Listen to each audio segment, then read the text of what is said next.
Good Tuesday morning. Elon, fix it. As What our co-host Gary Sharp is failing to get on the StreamYard right now. Don't worry, he's here. He's here. He's here, people. It's not just a Matt and Jimmy show or a Matt or whoever show. Gary is back. Gary is here. And Gary is what Jimmy and I currently are not, a champion. Championship Sharp. Oh, yeah, I haven't been a champion in a long time. Yeah. I haven't been a champion forever. Not since My teams just 2014. lose. Hold on. I do want a little credit here. For what? Before I became your co-host, the Omaha Mavericks never won a Summit League title. Nice. I became your co-host. 3 months later, They you're have cutting been down hot nets. ever since. You got some nylons. Oh, there. They've been unbeatable. All right, let's get to the show. All right. Good morning, everybody. The champ is here. The champ is here. The champ is here. The champ is here. How's everybody doing? I'm doing good. I have a lot of Fantastic. energy today. 82 yesterday. He actually got some sleep, so we got Matt back. So welcome back, Matt. Well, yeah, I'm glad someone got sleep on this show. I know. Yesterday was a little bit rough for yours truly. But good morning, everybody. Morning. Everybody have a good day yesterday? Well, Great. did you I'll get tell bumped out of your seat for that trophy? Did you have to go sit Yeah. in the back of the bus? No. No, trophy sits here. No, I did not. I did laugh, though. So I did not come back with the team. Okay. I was like 30 minutes behind them. Okay. But as you would imagine, after winning the Summit League Championship on Sunday night, and first of all, what the game start like 8:15? It was late. Late. So it started about 8:15. It didn't get over till I don't know. I think we signed off the air like at 10:45 after we got done doing all the interviews with the players and stuff like that. And it was But you were just- on cloud awesome. nine, Oh, so they it were might as well have been incredible. 2:30 in the afternoon. It was absolute chaos. Yeah. In the post game, which was fantastic. And then so guys are hanging in the locker room. They do the trash can celebration, which I want to dispel a notion that apparently was put out there by CBS Sports Network that the Summit League didn't want Omaha doing the trash can celebration. Yeah, that's Yeah. kind of caught fire Sunday. And It apparently you guys had to bring your own trash cans, is what was That's not true. reported, that you had to, because the They Summit are League on didn't sale, want though. you to do it. So even it like reached multiple different outlets other than Well, CBS I Sports. saw Barstool put something. out. Yes. Barstool, by the way, loves Omaha.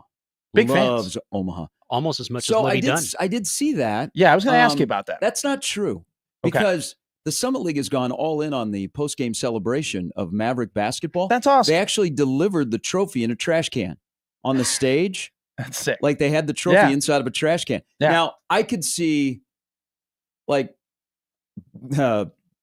Thursday night and then Saturday they did break a trash can. So you can see that rumor maybe getting out there that Yeah, people but I within the don't- building are like, I don't this is think- a bit ridiculous. Yeah, maybe the arena said, "Hey, can you not break a trash can?" Because they destroyed the trash can on Saturday. But that was not true. Like they didn't bring their own trash can. We never bring our own trash can. So guys hang in the locker room. They're celebrating. They're taking all kinds of pictures. Cake and ice We're, cream. we're all Oh my just God. letting it all kind of soak in. Yeah.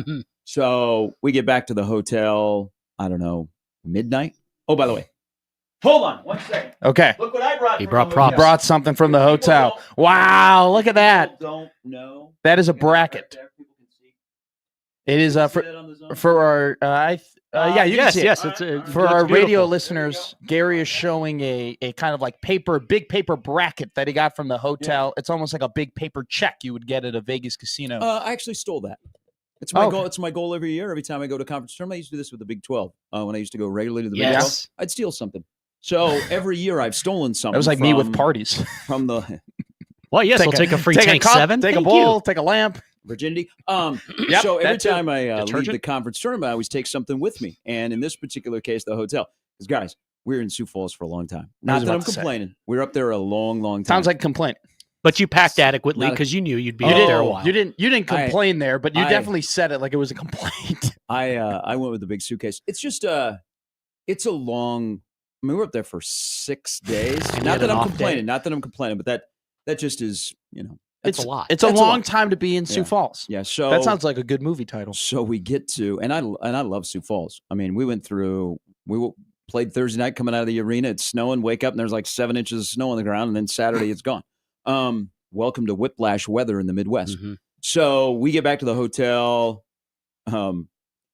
It is funny. I mean, I got a lot of stories about this weekend, Sure. and I'm glad that everybody is embracing it because I don't know if you know this or not. we're 5 days from Selection Sunday, and there's 2 teams from the city of Omaha that are going to the NCAA tournament, and one of them is the Omaha Mavericks. I don't know if you guys know that or not, but I'm going to keep reminding people. Had no clue. So we get back to the hotel, It's and title town. and you know, I mean, they first say, "Hey, the bus is leaving early in the morning. There'll be breakfast for you, but the bus is leaving." And guys, I mean, we had a party bus coming back from the arena because guys carry, you know, we have the speaker that guys carry. Yeah. So they're playing music, and everybody's in a rap battle, and it basically. How'd you do? You do okay? No, Nah. I leave it to the pros. So you know, we get off the bus, and well, they almost left the trophy at the arena. Well, because there were so many things to collect. Yeah. Like player of, you know, MVP of the tournament, all that kind of stuff. Like there were all, there really just was so many awards, just so If many you things. didn't that win we anything, accomplished. go I help. mean, No, it's true. There were like a lot of hardware because they did not. The Summit League trophy that they got for the regular season was a generic one, so they gave them the real one up Sure. in Sioux Falls. Yeah. So guys are hauling stuff out, and trust me, guys were taking stuff from the locker room that Oh, you yeah. know they were just going to throw away anyhow. And we got brackets, and we got these big banners, and we got the ticket punch. memorabilia, mementos. So guys, and then guys are getting off the bus and they're not wearing shirts, and it's just chaotic. So I got to tell you this quick story about Crutch, and I love this team. I mean, this is a Your this- text was awesome, there- by the way. The 1 year. Oh, yeah. That's We'll talk Yeah. about that. Goosebump That was inducing. absolutely incredible. the text. About you about Crutch last year, Crutch- saying Crutch- you're going to Oh, the tournament oh, this oh, year. okay. Coach Crutchfield Yes, yes. texting you and saying, Yes. "Hey, we're making the tournament Yes. next year." I thought I had a drunk text. No. You Wouldn't did- have blamed I you. don't think you would have tweeted that out. That went to the wrong person. Went to the wrong Twitter. So we get off the bus, and they're going in the hotel. So they tell them, hey, leaving early in the morning. And the media, they were having a media scrum outside of Baxter Arena at noon yesterday. And all in my head, I can think is, oh God, because there's going to be so many hammered guys. Like the guys that are of age are going to Sure. get hammered. Yeah. And that's not going to be a pretty look when guys are coming off the bus. Or a smell. So it actually, I could tell which guys were hurting a little bit. Yeah. But I could also, when they were getting off the bus with all the local footage yesterday. But we get back to the hotel, and guys they deserve this. They've worked hard. 1,000,000%. Everybody has. This is a team that has a chip on their shoulder because Omaha was an underdog Sunday night. Did you guys know that? Yeah, they said that on And the they TV. were only a 1.5 favorite when the line opened against Kansas City in a 1-8 game. Trust me, Crutch should that- thank those people. that was Make my job in easier. a group text of staff members Huh. that was shared about what. But the whole year, there's been a lot of people doubting Omaha, Mhm. and these guys have used it as energy. And Saturday night on the video, the hype video, as they're announcing the South Dakota lineup, the South Dakota video is of their win against us up in Vermilion back in January. Yeah. Most people have like highlights of the season. Theirs is particular to Omaha, and our guys are standing there watching it. So no wonder this played out like it did. Hell yeah. And you saw in the first Yeah. 4 minutes, Omaha just went and kicked the crap. Not out of the of South first. Dakota. Not in the first 4 minutes. Whole damn game. Yeah. Kept the crack. Well, out and of then South and then Dakota. and then in the locker room, South Dakota celebrated by beating a trash can. That's on Markel Sutton's phone. So Yeah. they've used a lot of motivation. So they have worked hard, and it's a fantastic story. It's a great team. They have unbelievable chemistry, top to bottom. And we're a small group. The complete buy-in to get to that point, and how magical it is, and how huge it is for that program, the people in the program, all of us that have been around, the athletic department, on and on and on. But get back to the hotel, and guys are ready to get down. Okay, Sure. they're like, okay, if you're going to stay in the hotel, you got to keep it down. Be nice. And there was a guy at the front desk was like, he just hated us. He absolutely hated us the entire trip. the classic like Bad travel money on the hockey, tummies. Well, concierge who yeah. absolutely hates the kids coming into the hotel. Like, yeah. there were a lot of families that Yeah, were there, exactly. and they would congregate in the lobby, and this guy was just a curmudgeon. Yeah. So we go into the conference room, and Crutch just wants to say a couple of things to make sure everybody's on the same page so that we get everybody back in the morning to go back to Omaha. Mhm. And he said 3 things. He said, 1, he goes, don't add to the population Yep. tonight. 2, do not subtract from the population tonight, and don't get detained. Yeah. And he said, other than that, we're going to the NCAA tournament. The whole room erupts. And Ready, and break. you know what? We made it through. Everybody came back. There were some guys that were hurting, but I think there were more of us staff members that were hurting. Sure. Maybe 2 hours of sleep, which Been there which I would take that year after year That's after year. twice Yeah. as much as Matt got Um, last night. But I have to tell you, That's a good point. I've done this for 12 years, and there have been some lean times, and then there have been a couple of times where we've gotten close with some really good teams. Yeah. And Coach Hansen and his staff, and you wanted to win it with them. And then finally this year, in year 3 at Chris Crutchfield, the way this team was built, which is not built like a Summit League team, which usually is a 5-out, shoot a lot of threes, Mhm. cutting. You're going to shoot a high percentage. You're going to try and win those 85, 80 games. And this roster is built different than a Summit League team with athleticism and length, and they can, Dude. And they can defense. and they can score at all 3 levels. And Yeah. yes, defense. Even though now they're in the Ken Palm top 100 offense, their identity is defense. So Great all defensive all team. of those things, when you're 4-9 and things don't look so good, and now you're 22-11, it just adds to how special it is. But very, very little sleep. Yeah. Chris That's awesome. Crutch's neighbors, him and his wife Jody, they live, I would say, out in the burbs. His neighbors were putting trash cans on his That's awesome. his doorstep, And it didn't mean what it used to after be. they won. Sure. Yeah, I was going to no, ask, jump on was the liquid IV, was that all packed up and ready on the bus for possible post-game celebration? I mean, look, Jesus, my liver hurts it- just thinking about Come on it. now. Just because I've been there. Absolutely, man. You come have on to. now. We were an older team, but we still got some guys that are not of age. Right? no, I I'm was talking about the coaching the- staff, yeah, the yeah, yeah, I'm coaching talking about staff. you and- No, yeah, no, yeah. not the. No, you know what? I not will the say that players. coaches are geared not to sleep. That's like true. I Coach, imagine, Coach yeah. Brown had told me for the week leading up to the Summer League tournament, he'd gotten 2 hours of sleep. They run off coffee. I knew high school coaches who. And Sunday night into Monday morning, there were no coffee. No, there shouldn't be. I Unless knew- that little Bailey's in it. Hey, one Yeah. thing we got to do in Sioux Falls Sunday night: package stores need to stay open later. Thank you. That's my only request. Need some bodegas that are open at 2 a.m. so we can get a little fluids going. Look, this is it's a magical run. I want to first say this, like, congratulations, Q. I know when you and I, before I even was the co-host of the show, we talked about Omaha basketball and how you talked, and you said it to me then, how this would be the greatest accomplishment at this athletic department and how invested you are in this team and invested you are in the program. And I think it's been really cool for me, and Jimmy and I talked about it. It's been really cool for both of us to have you here and have you be the co-host and have you be the announcer and almost kind of go on this, journey about the games and the team. And for me, at least, like being able to go to these games and being able to watch these guys play and knowing the team and getting to see them, and then having Coach Crutchfield on here and Tony Osborne on here. You've done a great job of making us and this entire people who listen to the show kind of a part of this Thank you. journey, right? Thank you. And there's a lot of room on the bandwagon. Absolutely. And you got 5 days till we see our name on the line. Hey, we've talked about this team a lot, and I feel like and I've had people who are my friends who never gave a crap about Omaha basketball, who now we have group chats and we're talking about it and we're watching the CBS Nice. games. And no joke, on Saturday, my buddy said, hey, get to Lincoln at this time so we can watch the Omaha game here, So this has been an incredible journey for you, an incredible journey for this team. And man, they are damn good. They're built like a basketball team. They play like a basketball team. They're athletic. Everybody's got their roles. It's easy to see that when they play together, they like each other. They have an energy for one another. They love their coach. Like, this is a easy team to root for. It's a fun team to watch. And I'm just so happy for the program, for the athletic department, that they accomplished this. And hopefully you keep it going. I mean, we're looking at a 15 seed, possibly. Yeah, you have luck with 15 seeds. You never know. Lehigh beat Kansas. FGCU beat Georgetown. They're crazier things have happened. Lehigh crazier beat things Duke. have It's happened. all about the matchups. It but is. I appreciate that. And they're really good. I think that, I hope that came out, and I haven't watched. I've got it set on YouTube TV to watch the South Dakota game and then the St. Thomas game. I hope people that got to see Omaha for the first time, it's not just, and this has been, I like the trash can thing. I never thought it would get as big as it Sure. has, but I mean, it's monstrous.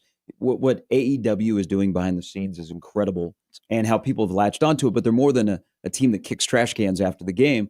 Is they're a really good basketball team that won 18 of the last 21 Mhm. They're fun to and- watch. They and are fun to hammered South watch. Dakota Saturday night, and then beat a really good St. Thomas team. St. Thomas is going to be scary. because now they're eligible for the tournament. They're in the dance. You never know. The conference tournament may be moving to the Twin Cities, but they're going to be a scary team. And that's a really, really good team that Omaha controlled on Sunday night. But there's also a little element of this. And this shows you this team and how it's built from top to bottom, from the head coach all the way to our two great managers in Sam and Ryan, and everybody in between, from Mandy to Basketball Jesus, who is the strength and conditioning coach, who no longer looks like Jesus because he shaved his head before the year began, but he's still in my phone as Basketball Jesus. That's Ray.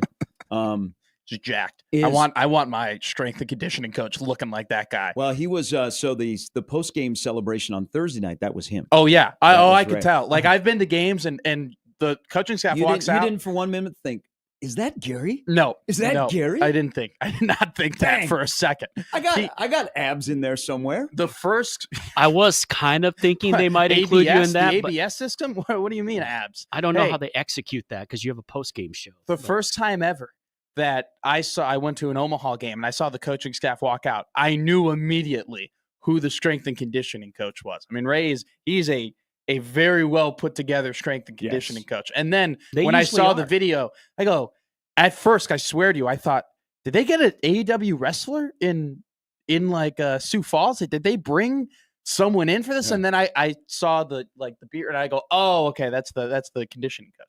He's jacked. Anyway, Yeah. continue.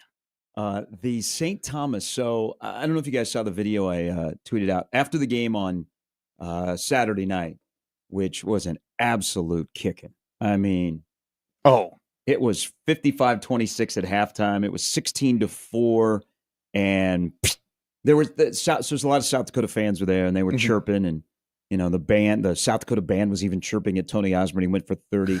I'm glad that No CBS wonder. got the horns down yeah. or the yotes down or whatever he was doing.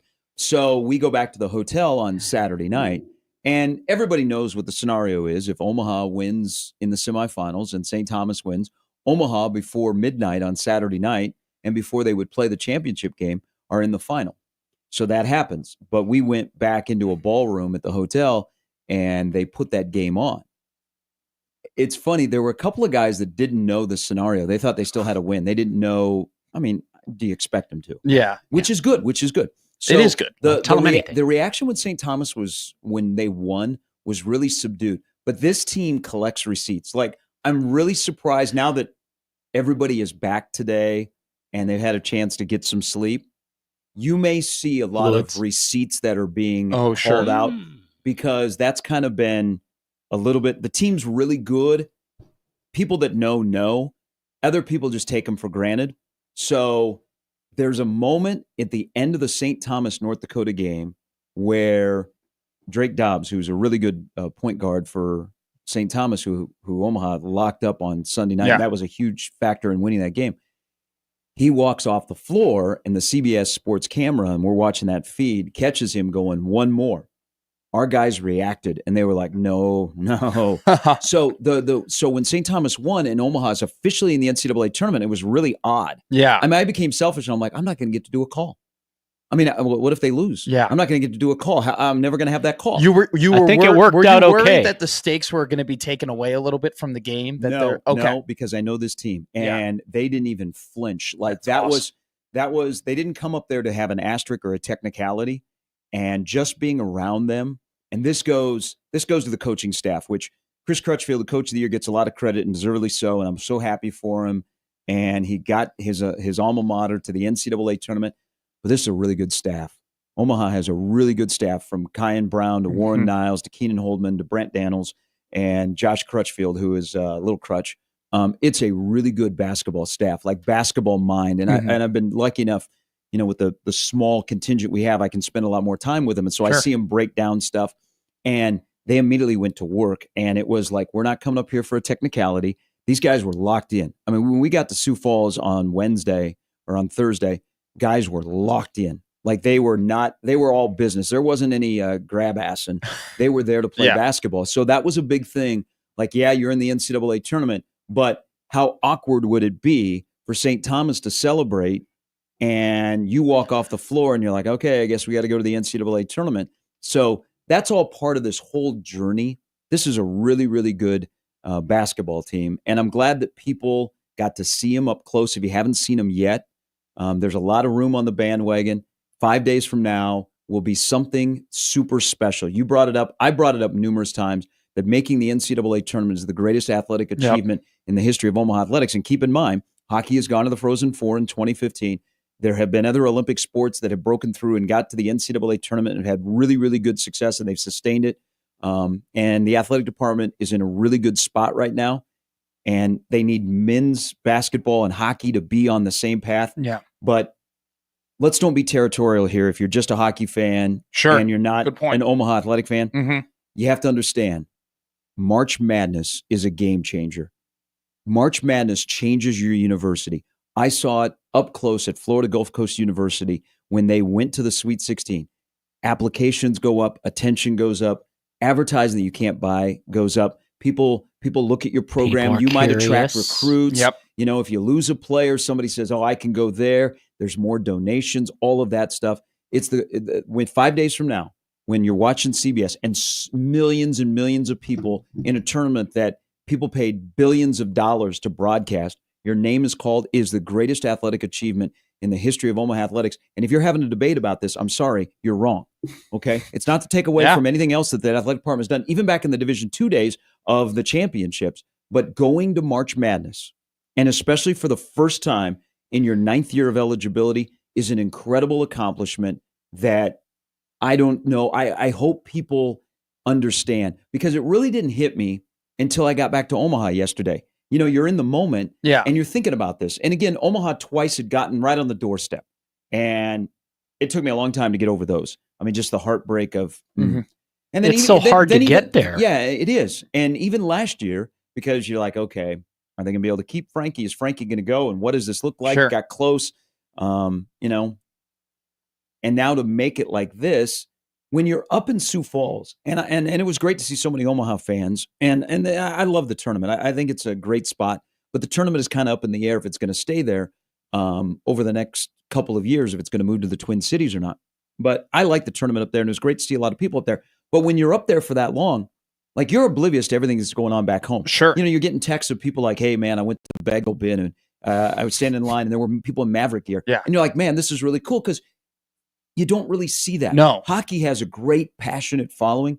Men's basketball is starting to build. But in this town, the team downtown, rightfully so, Mhm. gets the attention. Yeah. Omaha's trying to find their place, and they finally have. But you're oblivious up there. Mhm. And then when you win, you're still kind of in your bubble, and you're like, wow. It didn't hit me until I got back yesterday, and I had to make a couple of stops. And so they gave these guys these really, really awesome tracksuits. I don't have the pants, but they look like stormtroopers. Okay. Right. You had the you'll- jacket on. You'll see it on Monday. You'll see Sure. it on Monday when they play in Is the, there- or they on Sunday Little- when they have their thing. Little gold? Is there a little Yeah, gold it on says it? Summer League champs on it. It Nice. came after the regular season. Nice. I wouldn't So- have been able to keep it clean. So I had my championship hat on. Yeah. Of course, backwards, because I got to be like the kids. Yeah. Because you're cool. And I had You're the a cool net cat. on it. So I had to make a couple of stops before I went home. Uh-oh. And, you know, like, people are like, I mean, that's when it hits you like, "Hey, congratulations."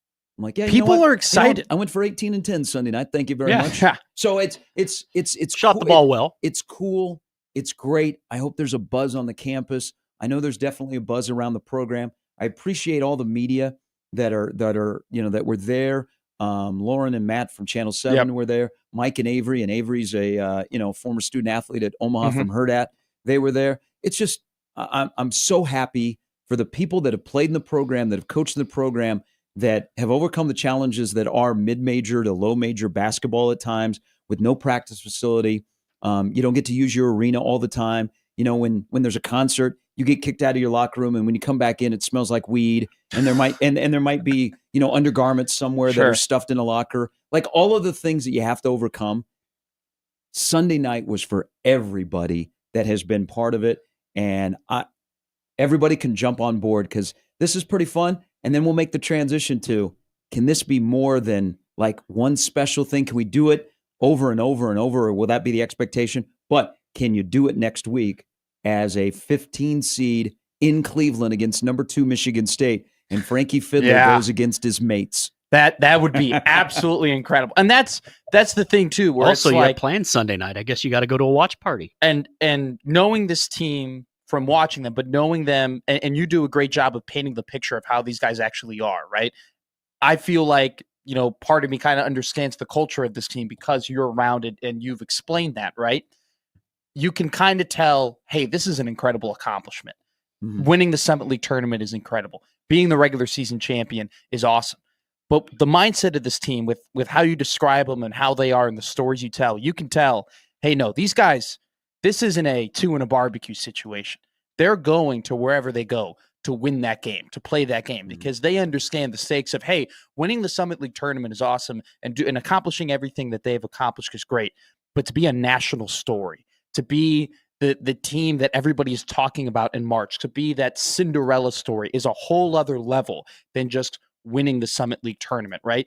You talk about FGCU. It's a great example because I was younger during that time. We all were. And I had no clue Florida Gulf Coast University existed. Had zero idea that it was even a school at the age I was at. They go on that run, and we have our friends talking about Dunk City and Lob City, and FGCU hoodies are showing up at school, and they're showing up at athletic events, and it's like a very cool thing. Think about St. Petersburg a couple of years ago beating Purdue. Like, I don't know how many people really knew St. Pete's as a school in terms of just a national awareness. Fairleigh Dickinson. Fairleigh Dickinson. Yeah. My apologies. But Rasheen Holloway from St. Peter's, yes. yes. They beat UConn. So Did they beat UConn? Wasn't it UConn? I think it was UConn. Yeah. but these No, smaller he's at Seton Hall and he schools, doesn't beat UConn. these smaller schools that Yeah. people don't really know about, they go on these runs and they get a ton of attention, and it's like massive for just their brand in general. They are known almost for a very long time and known for those moments when they accomplish that. And so the fact that Omaha has that opportunity is incredible. Another thing too, your interview with Matt Satilli after the game, him and you in the hallway, and I just didn't want to do it. You did have a grin from ear to ear. you were. I I've didn't wanna never do it. seen you happier. You could just see the warmth and happiness just laid up upon you. You I'm guessing the couldn't night the stop Cubs won the grinning. World You were so Series. happy. And so I think people saw that and realized the magnitude of the win, the fact that everybody had put so much effort, not only just this year, but years and years before, to get this team to this finish line. So it's an incredible Thank you. story. And it's man, watching this team, and I said it yesterday,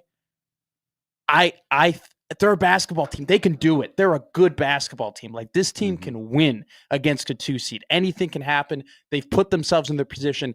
Tony Osborne is made to be your one shining moment 3-point king. I mean, he is just tailor-made to fit that role. So Oh, I- if they I win cannot the wait. trash can of one shiny moment. I went to University Wow. of Nebraska I- Lincoln, but I- go Mavs, baby. I would I kind of know. So a little bit of the celebrations are spontaneous. Yeah. I do know what they would do if we won a game in the NCAA tournament, and it would break the internet.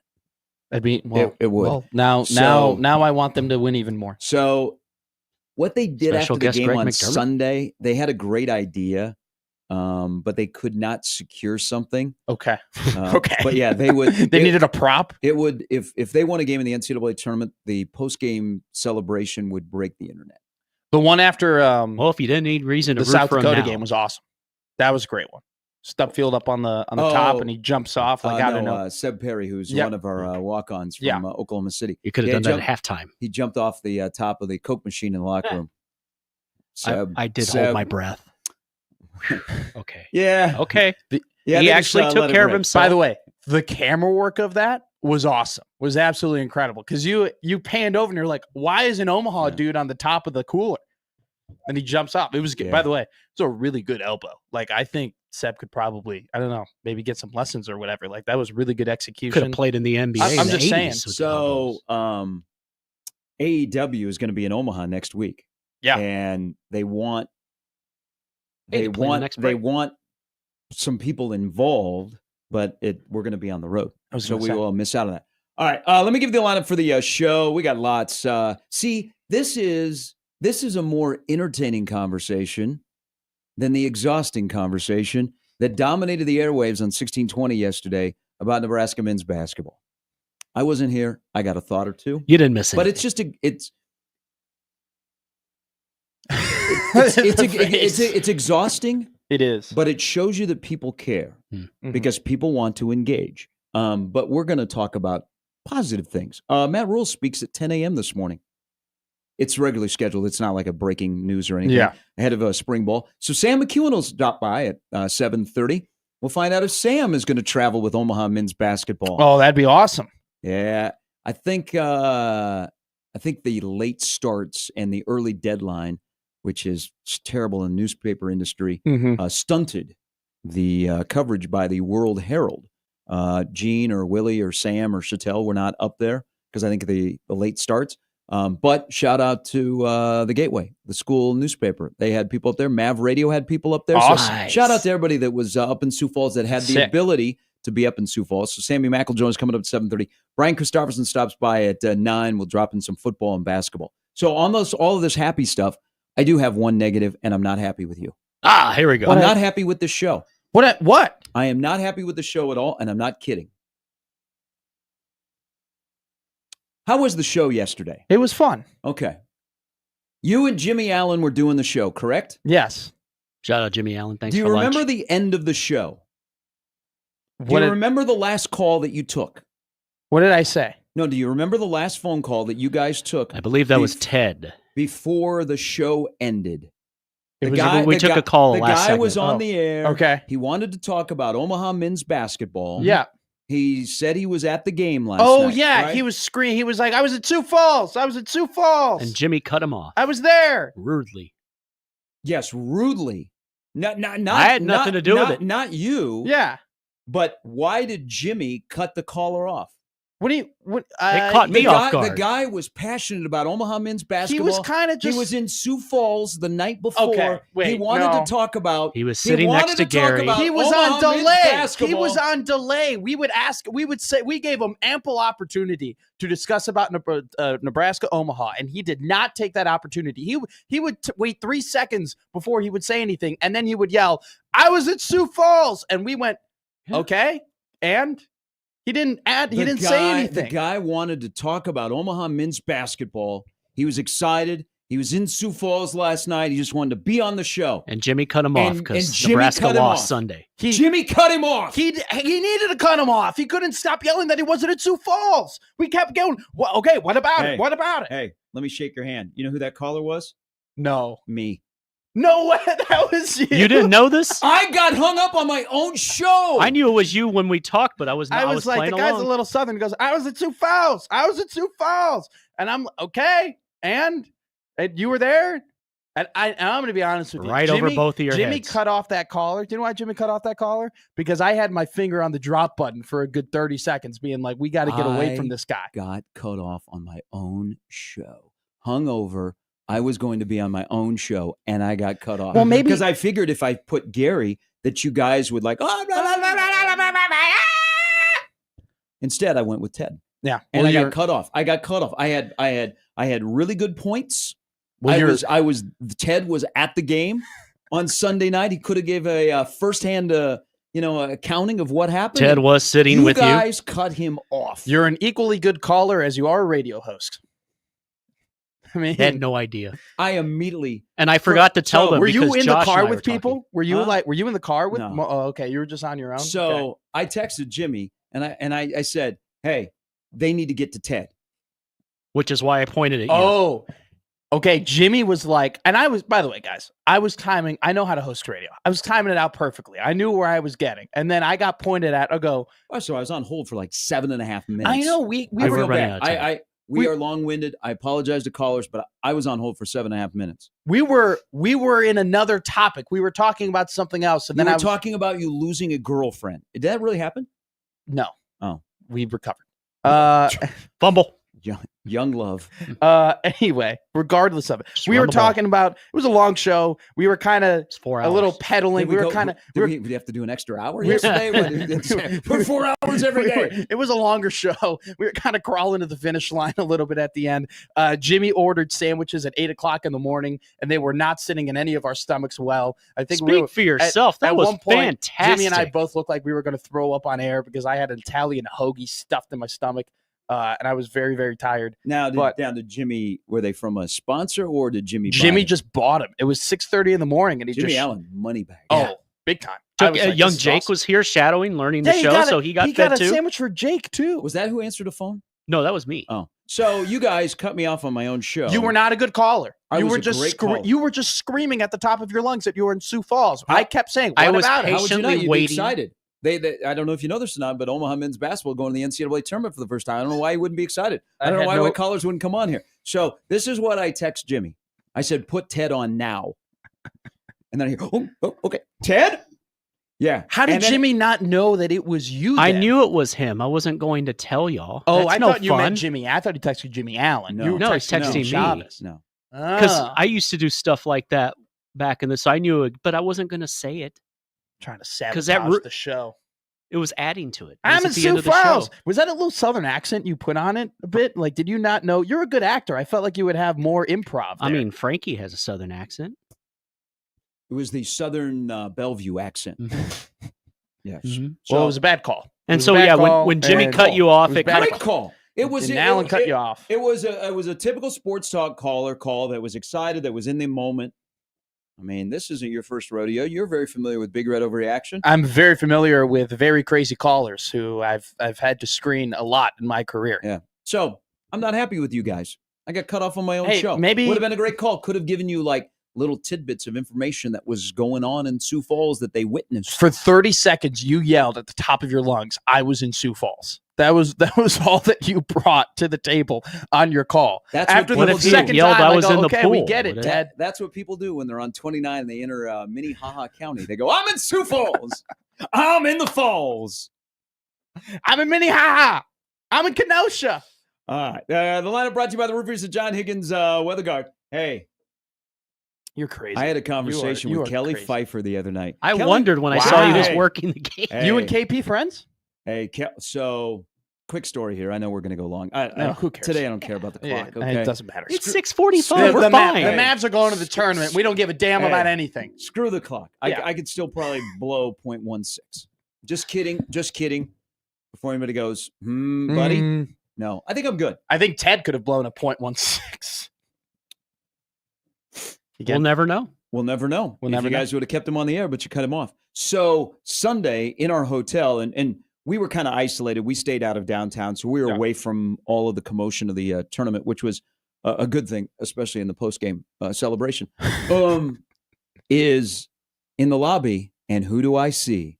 Now remember, Kelly Pfeiffer's from South Dakota. Yeah. Kelly Pfeiffer, and I'm like, he like, you can't. We know each other. But I mean, it's like, okay, you're working tonight. They flew you in to work this game Mhm. because he worked with two regulars in the Summit League. He's a very interesting guy. Did not bring up Ohio State, Nebraska because I only had a little brief time. Is he soft spoken? Or is he no, okay. No, he's a very personable guy. Okay. Uh, Would you grab a beer with him? Yeah, I think I would. Okay. Wow. I think I Okay. would. He is out of his medium basketball shirt and slacks. And pants. I was about to, it's more hey, Kelly Pfeiffer is the he- first guy that I've ever seen that has medium pants. yeah, he's cock diesel. Is he built? He's built, right? He is built. He made a comment. So St. Thomas is a really physical team, and Mhm. they clutch and they grab you, and depending on how the game is called, they let it get away. So they were going after Markel Sutton, and Markel picked up 2 early fouls in that game Sunday night. And Markel was not happy with one of the calls. It was not a Kelly Pfeiffer call. Yeah. But Markel was going all in on this official. And Kelly Pfeiffer came up to Crutch and he said, hey, he goes, you got to tell 10 just to back it down. We're going to take care of him. We're going to take care of him. Because it's funny. The comment to officials is, you guys know that's the player of the year. And what would happen? A call or two would go their way. Yeah. So Kelly goes up to Crutch during the game and he's like, hey, you got to tell 10 just to back it down. We'll take care of him. Okay. We got him. Yeah. We got him. And I Yeah, thought that was pretty cool. But sometimes you have to remind officials, like, hey, that is the player of the year. And then boom, a good call comes. That's what, by the way, that's what happened on Saturday night. I don't know that Crutch said that to the official, Sure. but all of a sudden, it's like the 3 officials on the floor realize that Markel Sutton is the player of the year in that league. And he's like, oh, that's a foul. Even though you were going up and the ball went out of your hands, sky up into the roof. Oh, that's a foul. Markel wouldn't lose it going up. It had to be from. How can you imagine how awesome that must feel for Markel, though, to like as a guy coming from community college, really skinny, not playing a ton of minutes, to then 3 years later, he's the dude. And it's like he's got the ball and he knows, I can get to the hoop and I'm going to get my respect. Like that evolution from being not good enough, for being told you're not good enough to play D1 basketball, to be like, literally people are looking at him being like, oh no, that's a mistake he wouldn't make unless he clearly got hacked. I mean, that's got to be that from rags to riches, from jester to king. That's got to be a pretty damn good feeling if you're Markel's son. All right, quick break. We'll come back. Creighton plays on Thursday night against either Georgetown or DePaul. Omaha's off until Selection Sunday. Bodies will heal. And the Hell dream yeah. of having 3 in the dance. But we'll always have the crown, which we should not. Lots to discuss. Sam McEwen coming up in less than an hour on 1620 The Zone.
All right, welcome to March, everybody.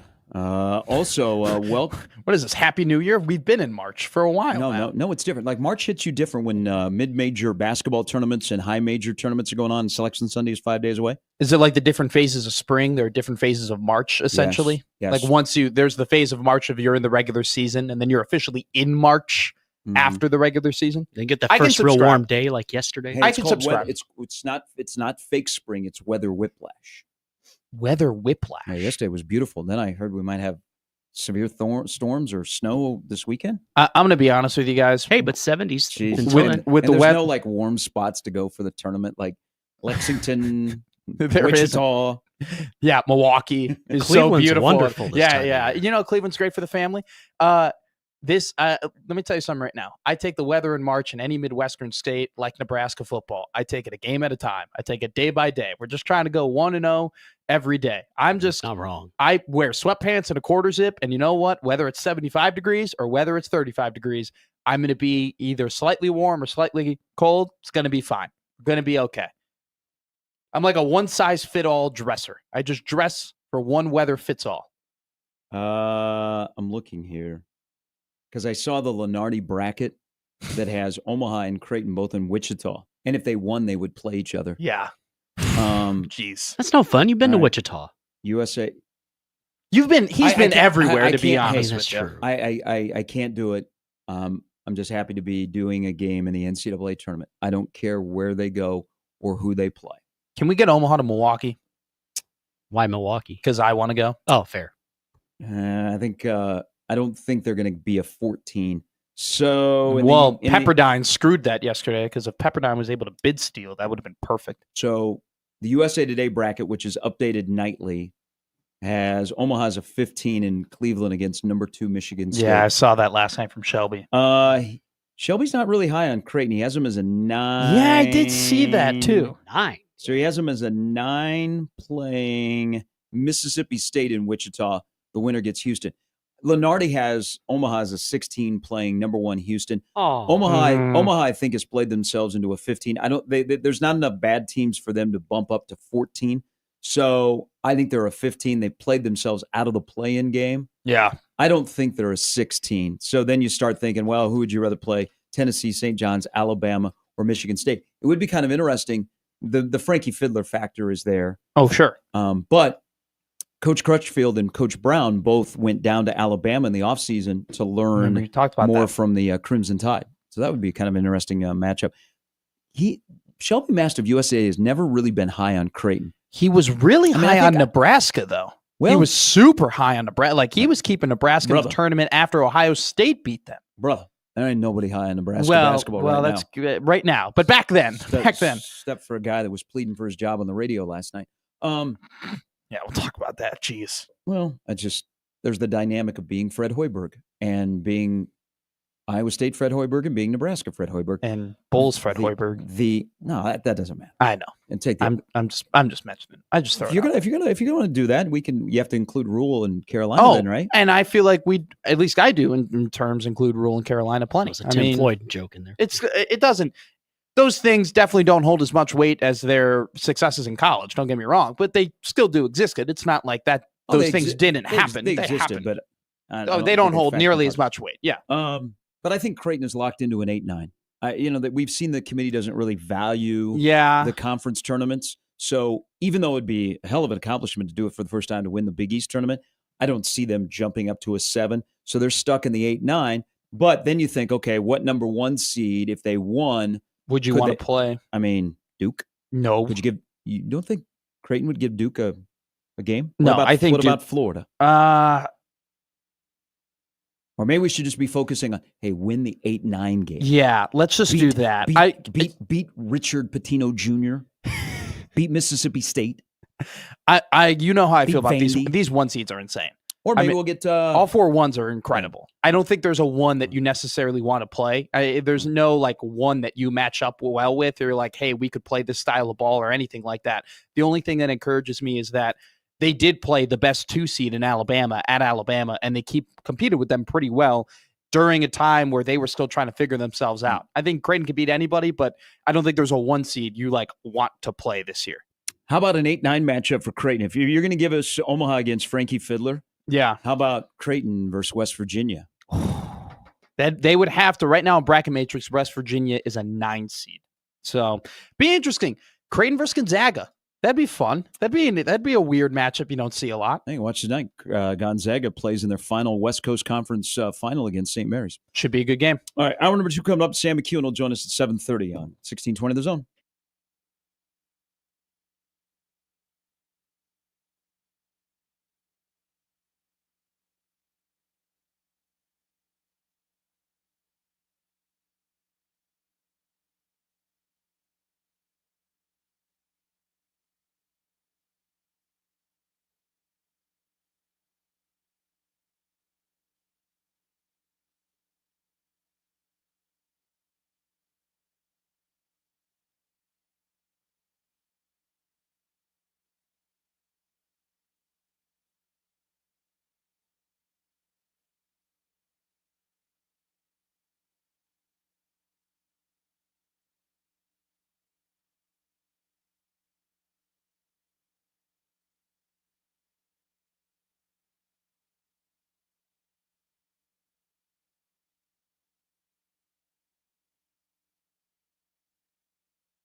All right, hour number 2. That went fast. Hold on. What is this song? This is Dare by Gorillaz. I once Oh. did this on Guitar Hero or something like that. One of those games. So One of those games that was on my wedding I registry. thought I recognized this, but as I have, spent a lot of time around 18 to 22-year-olds recently. Yeah, you got a good taste in music nowadays. I don't know that they have a good taste in music. You're well-rounded. but I have. You pick up a few things. I've learned some things. I've learned some things in my many travels during the basketball season for Omaha. You're Bet, hanging out with as a they lot of say. 18 to 22-year-olds nowadays. You're really getting up and in the TikToks and the Gen Z slang and everything like that. Connor Happer yesterday brought up a Gen Z slang term that I had no clue what it was, and he did. And So- what was the term? It was huzz. Oh, Yeah. He wasn't Which talking is- about Rex Hudler though, was No, he? no, 'Cause it's a that's little Connor. it's a little inappropriate, the huzz slang. But like anyway, regardless of it, this station is becoming younger.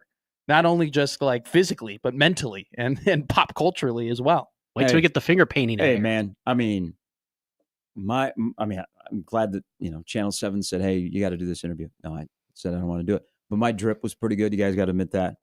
It's a sweet Yeah. quarter zip. You've been having a Hey. lot of nice quarter Hey. zips. As Hey. someone who is a quarter zip Hey. lover, your collection of quarter zips have really been upped this I year even wore because one of for Omaha him basketball. Hey, they got me. I mean, I was glowing up. Is that what you were? Yeah. You were glowing up Oh, yeah. yesterday. Now, Oh, if they, yeah. now, if they would have lost, I would have been rather salty. You were glowed down. But hey, bet, Bet, yes. Bet. Hey, That's what fire, they say. man. That's bet, fire. bet. Hey, Real. Skibbity. Hey, Hey. you'll be skibbitying Ohio when Omaha takes on Michigan State and Cleveland. Isn't that W Riz?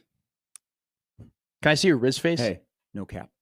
Did you see the Rizzler was with Orange Cassidy at AEW? Can you imagine that? The Omaha Maverick basketball team and the Rizzler teaming up together to kill trash cans? Sounds like a summer movie. That would be a big yikes.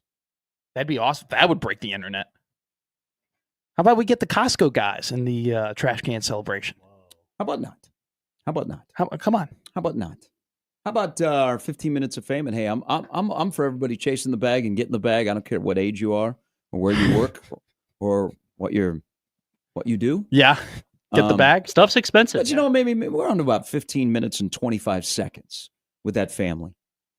Of Yeah. the Costco And family? they live in the same town as my dad. They are. Oh, really? No, they're awesome. I think Warm. they're funny. They're great. Hey, they're grinding, man. They're grinding. All right, they're And trying to yet get he's out out of on Baby They're Gronk. trying I to. don't They're know trying to if- get out of the matrix. Yeah, you don't like Baby Gronk either. Baby Gronk is grinding. He's past his 15 minutes of fame. We're I on don't know 33 and I 4 don't know minutes. if it says more about those three groups that you just mentioned or us.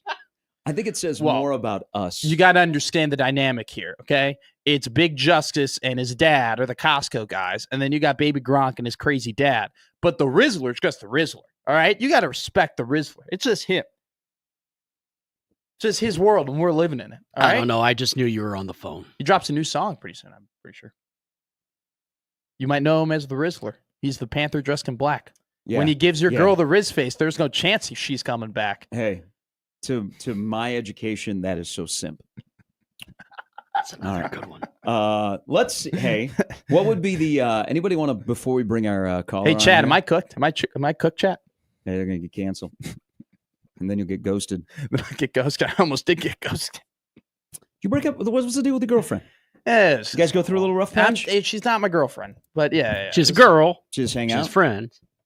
Went to the Is she too bougie for you? driving range yesterday. No, went to the driving range. Yeah. yesterday. Oh, it can't be Is that she bad. fired? Does she slap? She hits it right down the middle. Okay. She'd probably beat me. I looked unathletic swinging the golf club for the first time. But this in could 8 be months to yesterday. your favor because she sees you and feels sympathy. Is she normal or is she like chuggy? She's normal. Okay. She's normal. What do you guys think the total is here on how many Gen Z terms that are in a caller here? We'll drop before we tell people who this is.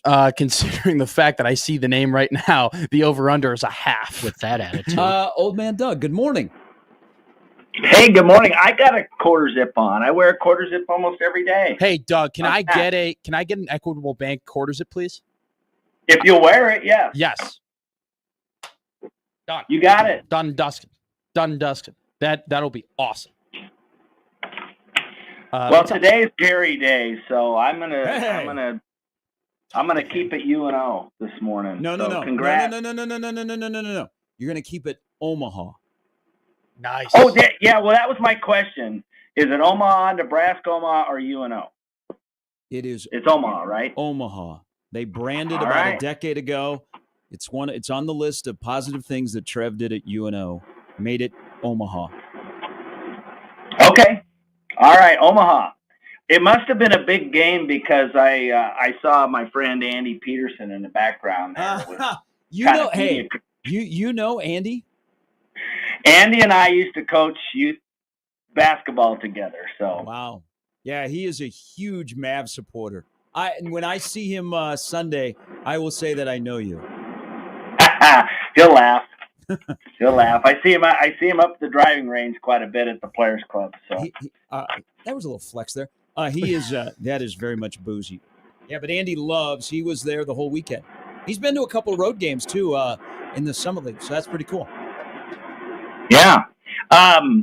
Well, you answered a bunch of my UNO questions, like you don't care where they go, and I was thinking maybe they could get to a 14 seed. You don't have a preferred location? Well, I don't want to sound like I'm like they're in the tournament for the first time. I don't want to say, man, I don't want to go to Wichita because we want to go somewhere special. I think the general thing is about Wichita, which seems to make sense, is you'd bus. I think they'd bus to Wichita. It's I don't think you'd close. fly. Yeah. So that would be the only thing. Like your first experience, you don't want to be an Omaha team and they get sent to Omaha. You want to go experience something where you get the police escort to the airport and You get the chartered flight. and you walk off the right there on the tarmac and you get on the buses, all that kind of stuff. Arena. I mean, if you look at this year, there's not like a lot of like, oh my God, I want to be there. Yeah. Like, Raleigh, Lexington, Wichita, Milwaukee, Denver. Buffalo on it this year. I don't. It's a lot of places that you would only go to visit your family. It's really not a whole lot of vacationing spots. But I do hope that maybe if it is Wichita, Doug, that there will be the ability for a lot of Omaha fans to drive and go on short notice. Yeah, I hadn't watched them play that much. Those Sutton and the point guard JJ White. JJ, that's a pretty good one too. They get hot. They could be dangerous if the other guys. I was impressed. But anyway, here's the other question. Now but it's still about UNO. Does this hurt UNO's chances to play Nebraska or Creighton? It probably does. No.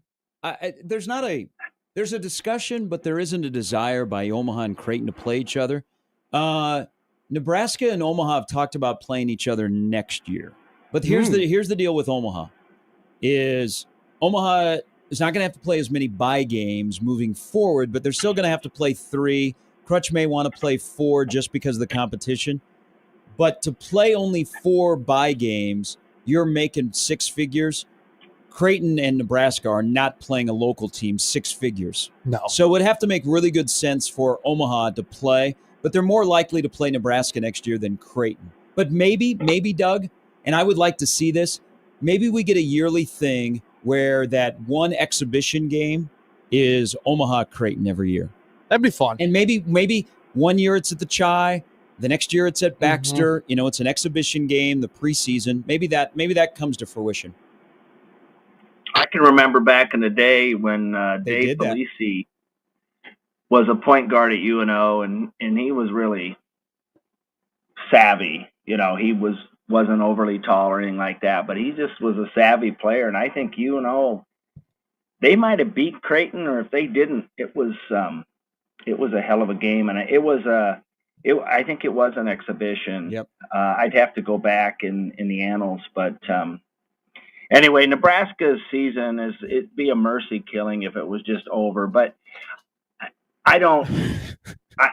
Fred is just a conundrum. But I was thinking about this the other day, and everybody's complaining. Well, they don't invest any money in Nebraska basketball. They don't invest anybody.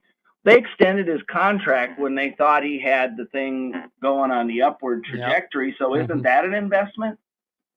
Yeah. Because now I know they don't want to buy him out.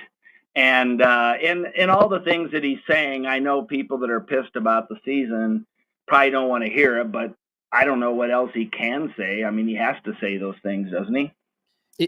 it is a weird predicament in the regard that it's his 6th year, and in his 6th year, he did not make the Big Ten tournament. And you can go ahead and argue the fact that there'd be a lot of coaches across the country that would lose their job because of that. But you have to recognize the fact that last year they made the NCAA tournament. He was the coach of the year. He got an extension. This is an athletic department that is going to be paying for a lot of things in the next couple of years, especially things that they haven't had to pay for in the past. And so when you kind of add all of those aspects together, it makes a little bit more sense as to why they would give him another season, because, we are talking about a guy who last year had one hell of a season as a coach, and you're only 1 year removed from that. And you kind of have to add in all of the other aspects of what's going on in the athletic department. And I think because of all of that, Doug, you're kind of right. It's a weird, it almost is a conundrum when you're talking about a guy who in 6 years still has an under 500 record overall, let alone an abysmal record in the Big Ten. But it's just kind of the circumstances of where he is in terms of his contract and where the athletic department is in terms of money. Well, here's a question, and this guy's a Nebraska, honk, and has a podcast and a website that's Nebraska based, and he asked the question yesterday, and I know he didn't say specifically Nebraska, but who are we talking about? Is it harder or easier to make the NCAA tournament now than in the 90s? And I know he's denying it, but I think his angle was, it's tougher to make the NCAAs now. And I'm like, there's 4 more teams. Then he did explain that there's 4 more teams that make the tournament, but there's more D1 basketball teams as that's expanded. No. But I would say it's harder for the mid-majors for sure, because Nebraska was going to possibly get in on a 8-12 record in the Big Ten regular season. Look at Oklahoma. Oklahoma's got a terrible conference record. I think Oklahoma does not belong, but they're going to probably get in, and so to me, and he says, I wasn't meaning Nebraska. I was just curious of the question, and I'm like, there's 10 teams that every year are going to get in from the Big Ten. That's that there's advantage of playing in the Big Ten conference in the new day where the power conferences are going to get more bids. So there's no excuse that the tournament back then was harder to get into than now, or vice versa. Hey, Doug, thanks for the phone call. This is an exhausting conversation, but it's a conversation that it matters, and that's good. I'm glad. Okay, I'm a season ticket holder. Nebraska basketball matters. The conversation is not about Fred Hoiberg. The conversation is about Troy Dannen. Fred Hoiberg runs the program. The future is decided by Troy Dannen, and that doesn't mean you fire Fred. Guys, Fred is very hard to fire. I'm just going to leave it at that. Yeah. But the focus needs to be taken off the head coach and then be transferred to the athletic director. Who does he see Nebraska basketball this year as just a blip? That, man, bad year, didn't gel. Trust Fred, we'll get back at it. Or does he have a guy in mind in this new age of college basketball where a guy can walk in the door and like that fix it? I brought this question up 2 weeks ago. Is this day and age where you can flip your roster and you can go from St. John's to where St. John's is now. Now, coaching matters. Coaching is huge. Coaching probably matters more now than it ever has. Is the guy that is there have the ability to flip a bad, we'll call it a bad year. You can't not make your conference tournament and go, no, that's unacceptable. Terrible. Is the guy right now the guy to do it with the same resources, or a new guy who may have more resources because people believe in that coach more than the current one, and they're going to dig deeper into their pockets? There's a whole lot of dynamics here. That's why 1 year into his gig, it's the most important decision by Troy Dannen. It doesn't mean, he's got to fire him. But what is the communication and the messaging of Nebraska basketball going forward, and to find out how much you value Nebraska basketball? Does Fred have everything at his disposal to be successful? Was this a 1 year blip, or is there something that's trending here? Or is it, we know by now it is what it is, and we can't try and keep recreating it, so let's create it with something else? There's a lot of dynamics in play. You brought up the finances of all the other stuff that's going on. Fred is hard to fire. I will just leave it at that. I think that we love football here in Nebraska, right? And sometimes I feel like we get some goggles in terms of how we view other sports through the lens of football, right? The Nebraska basketball coach is very different from the Nebraska football coach because, yeah, if the Nebraska football coach had this run of 6 years and had this bad season in the 6th year, we would be done, dusted, fired, over and done with, because the Nebraska football coach is essentially given as much resources and as much things as they need to be successful as possible. They are given every opportunity, a lot of money, a lot of travel, the ability to recruit the top recruits in the country. Like, they are given a lot. Nebraska basketball isn't. That's just pure and simple. Now, what do you mean they're not given? Like, they just don't have the budget or the resources that maybe other teams in the Big Ten and their conferences may have, right? In terms of like being able to go and get the top players. And So we're talking outside of the athletic. You're saying outside of the athletic budget. Yes. Okay. In terms of being able to have the resources to go and get those that players. has nothing to do with the athletic But department. I'm because just they can give. I mean, Nebraska plays in an NBA arena. sure. They have a beautiful practice facility. They pay their coach really, really well. So that's not like, man, you guys are cheap and you're only paying Sure. Fred $1.9 million. That the resources to go and buy a roster is outside of how Troy Dannon looks at it. Sure. Okay. The resources basically come down to this. If you believe in the guy that is in the chair that's running your program, and you're being asked, hey, would you like to donate to go buy a 5-man or a point guard? It comes down to, do you believe the guy that's running the show? If you believe the guy running the show, you're going to say, how much do you need?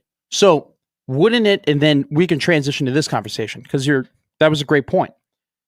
We have Fred going on the Husker Sports Radio Network and talking about next year and talking about, hey, we are going to do everything we can. And I absolutely love this place. And we are going to give everything we possibly can to not only get to the tournament next year, but the year after that and make this sustainable.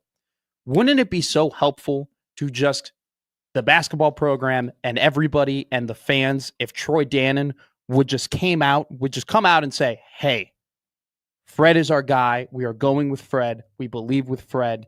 This is something that, this was like you said, this is a bad year. This happens. We're in a new era of college basketball. Whatever you want to say about it, we believe that Fred can get it done. Wouldn't that be so effective if he were just to come out and say it and not necessarily the head coach having to be like, no, I'm going to be here? Because at the end of the day, it's not Fred's decision of whether or not Fred is going to be here. It is the athletic department's decision. I think Troy needs to come out and just say, Fred's our guy. We believe in Fred. And then on top of that, say, hey, I know he's getting a lot of money and I know it's so complicated with the NIL and everything that they're getting. It's so much harder than just be like, hey, instead of giving this money here, give it to the basketball program. I know there's more to it, but I just think from a optics perspective and a talking about perspective, it would be very, very helpful to Nebraska basketball if the head man just came out and said, hey, this is our vision. This is what we believe in. We believe in Fred.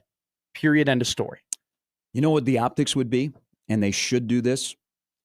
Nebraska basketball season should be over. There should be no more Nebraska basketball. When you play on senior day against Iowa with everything's on the line and 4, 3, and 1 are the guys that show up and that appear to care as much as the packed house on a Sunday for a team that is struggling, the season should be over. But you can't do that because of the optics, and you can't opt out of the crown. And because people go, who do you think you are, Duke? Yeah. So you're going to have to play more basketball. This program should not play any more basketball this year. It's exhausting. It was a frustrating year. Figure out the direction of the program. Don't need more basketball. Do the guys want to play more basketball? Because they certainly didn't want to play on Sunday when that game mattered a lot more than some tournament in Las Vegas, which you can't opt out of. So they should not play any more basketball this year. They will, again, because they have to, but they really should not play any more basketball. And let's move on to 25-26. And whoever is in charge of the program, make sure that this never happens again, and make sure that you can find the right ingredients to sustain. Okay? To sustain. You're not building No. men's basketball at 340 different schools. There are only about 20 that say, hey, we can build and we're going to be good. Okay? How do you sustain it? And it's an exhausting conversation that I would like to go away because we need to move on, because I like to talk about happiness, because 5 days from now, Omaha's going to the NCAA tournament. Hell yeah. But people still care, and I do appreciate that.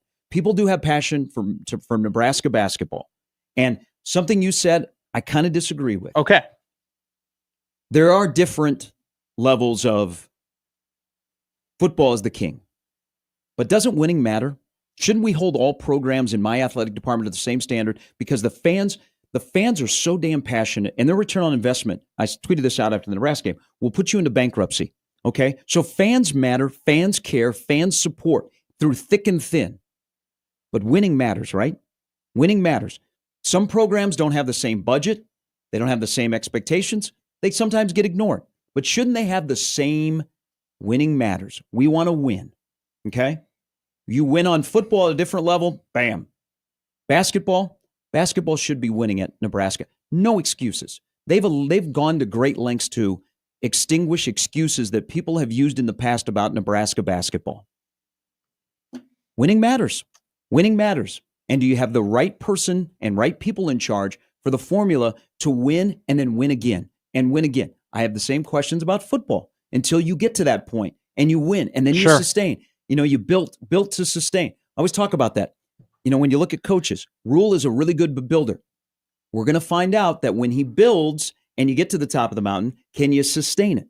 You know, can you keep it going? Because that almost might be more difficult than building it up.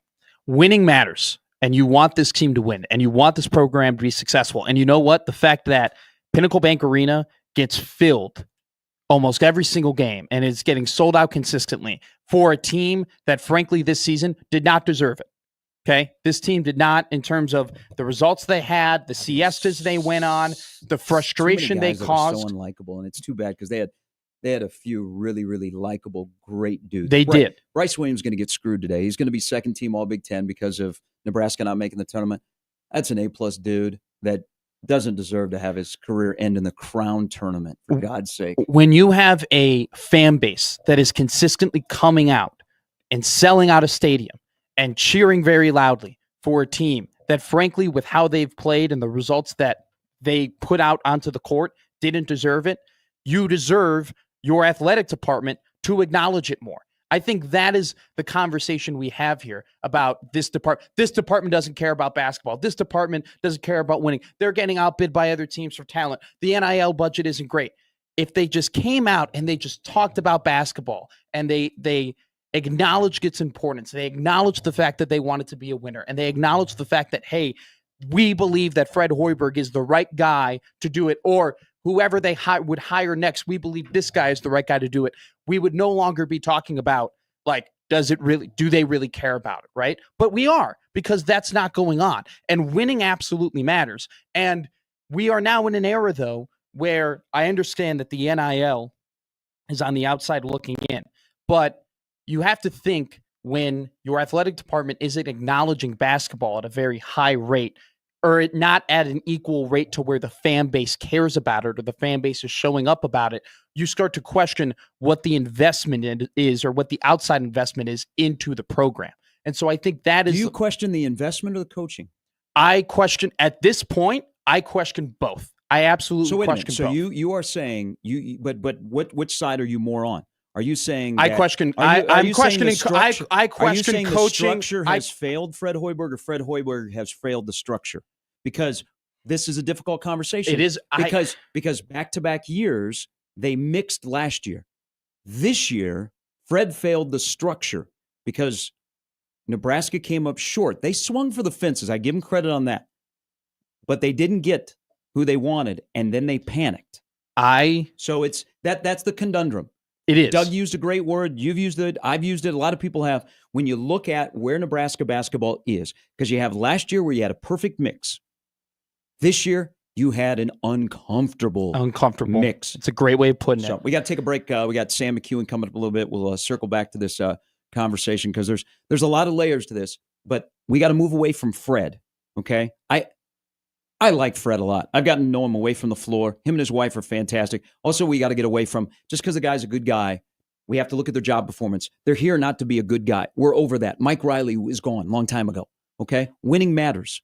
If I'm spending money, I want a return on my investment. I understand that every day is not going to be rainbows and butterflies. Yeah. Okay? But You just want something better than losing 5 games at coaching home. matters, winning matters. Okay. And we need to have accountability and hold them to a high standard. And if they don't reach that high standard, let's figure out why and then let's fix it. Okay. So that you don't have this again. But I didn't like Fred pleading for his job last night. And that's what I felt. Instead of staying up and going, I'm GDF. Yeah. Fred Hoiberg. And I don't know that he can do that. Instead of going, hey, I'm Fred Hoiberg. He has to go, you know what? We're going to get, and I believe him. I believe he has a passion for this and he wants to. And this year took a lot out of him. A lot of questions moving forward. And we aren't even to portal season. No. We got 13 days to portal season. We're not even to the point where we're trying to figure out who the 7-8 brand new guys in this team are going to be. It'll be 9. Could be 10. As long It's as going to be a brand new Rhymes, team every year. Rhymes and Mast. Sam McEwen coming next at 1620 The Zone.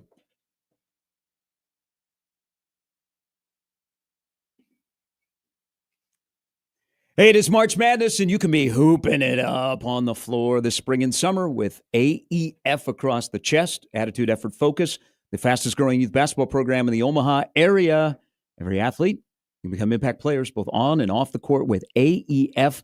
They have competitive teams all the way from second grade to 1,700 boys and girls, and their older teams are on the recruit look circuit. So you're going to get in front of college coaches to reach your dream. AEF right now, they are exploding. Great athletes, even better humans. They're developing. Lots of fun. You go in to their brand new location at 99th and Poyle Road in Papillion, and you hear all the basketballs dribbling. Once in a while, you hear the pickleball, but you hear the basketballs dribbling. You hear a lot of excitement. You hear a lot of coaching, hands-on coaching that vocalizes communication, the response, eye contact. I see that firsthand. It's a great organization that is making both boys and girls better on the floor and off the floor. For more information on everything that's going on, if you missed tryouts, still an opportunity, but contact them today via their website. Go to aefacademy.com. That's aefacademy.com. AEF Academy, development driven.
All right, welcome back in, Gary and Matt with Jimmy on 1620 The Zone on a Tuesday with Sam McCune of the Omaha World Herald. Good morning, Sam.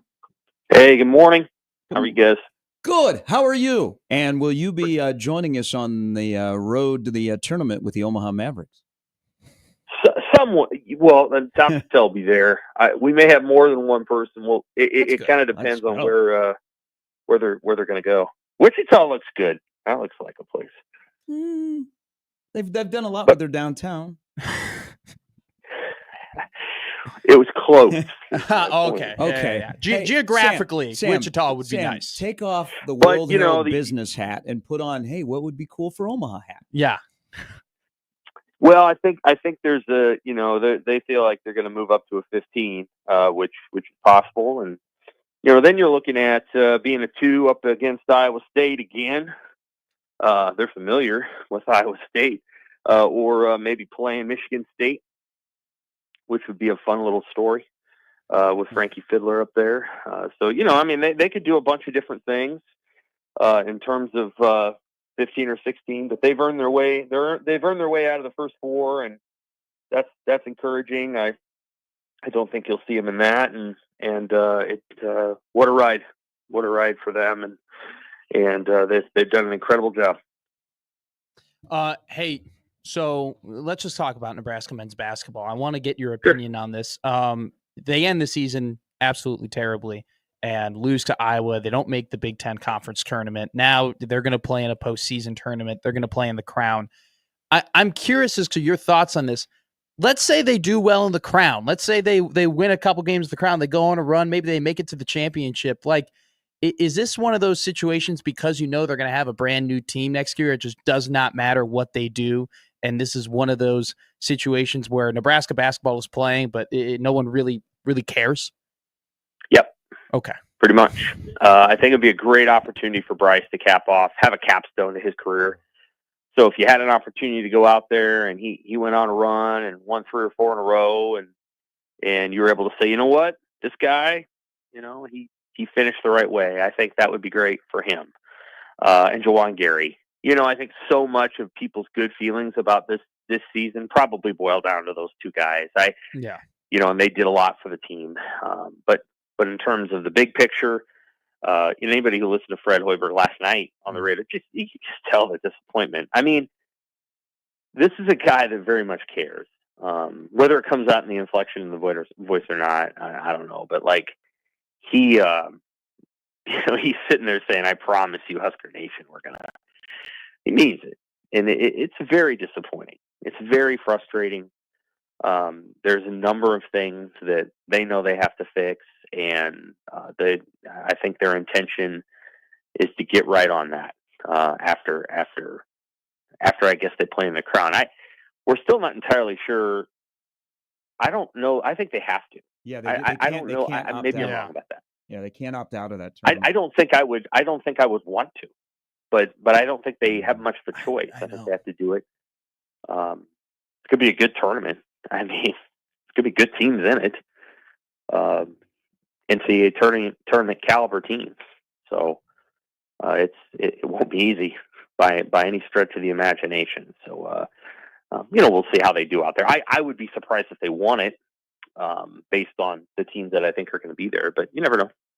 Yeah, I'm glad you brought up. You know, I think when Nebraska hired Fred Hoiberg, you thought, man, they got Fred Hoiberg. And there have been bits and pieces where we've gotten Fred Hoiberg. Yeah. Because we remember him at Iowa State. But there's too many of, man, we've gotten the same old in the power chair that runs basketball. And you're right. He does, I know this firsthand. He has a very much a passion for this place and this job.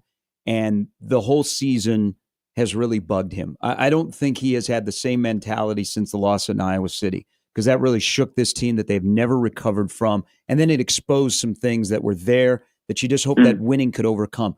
But as he takes a step back, and last night, I didn't like this because I know Fred on a different level.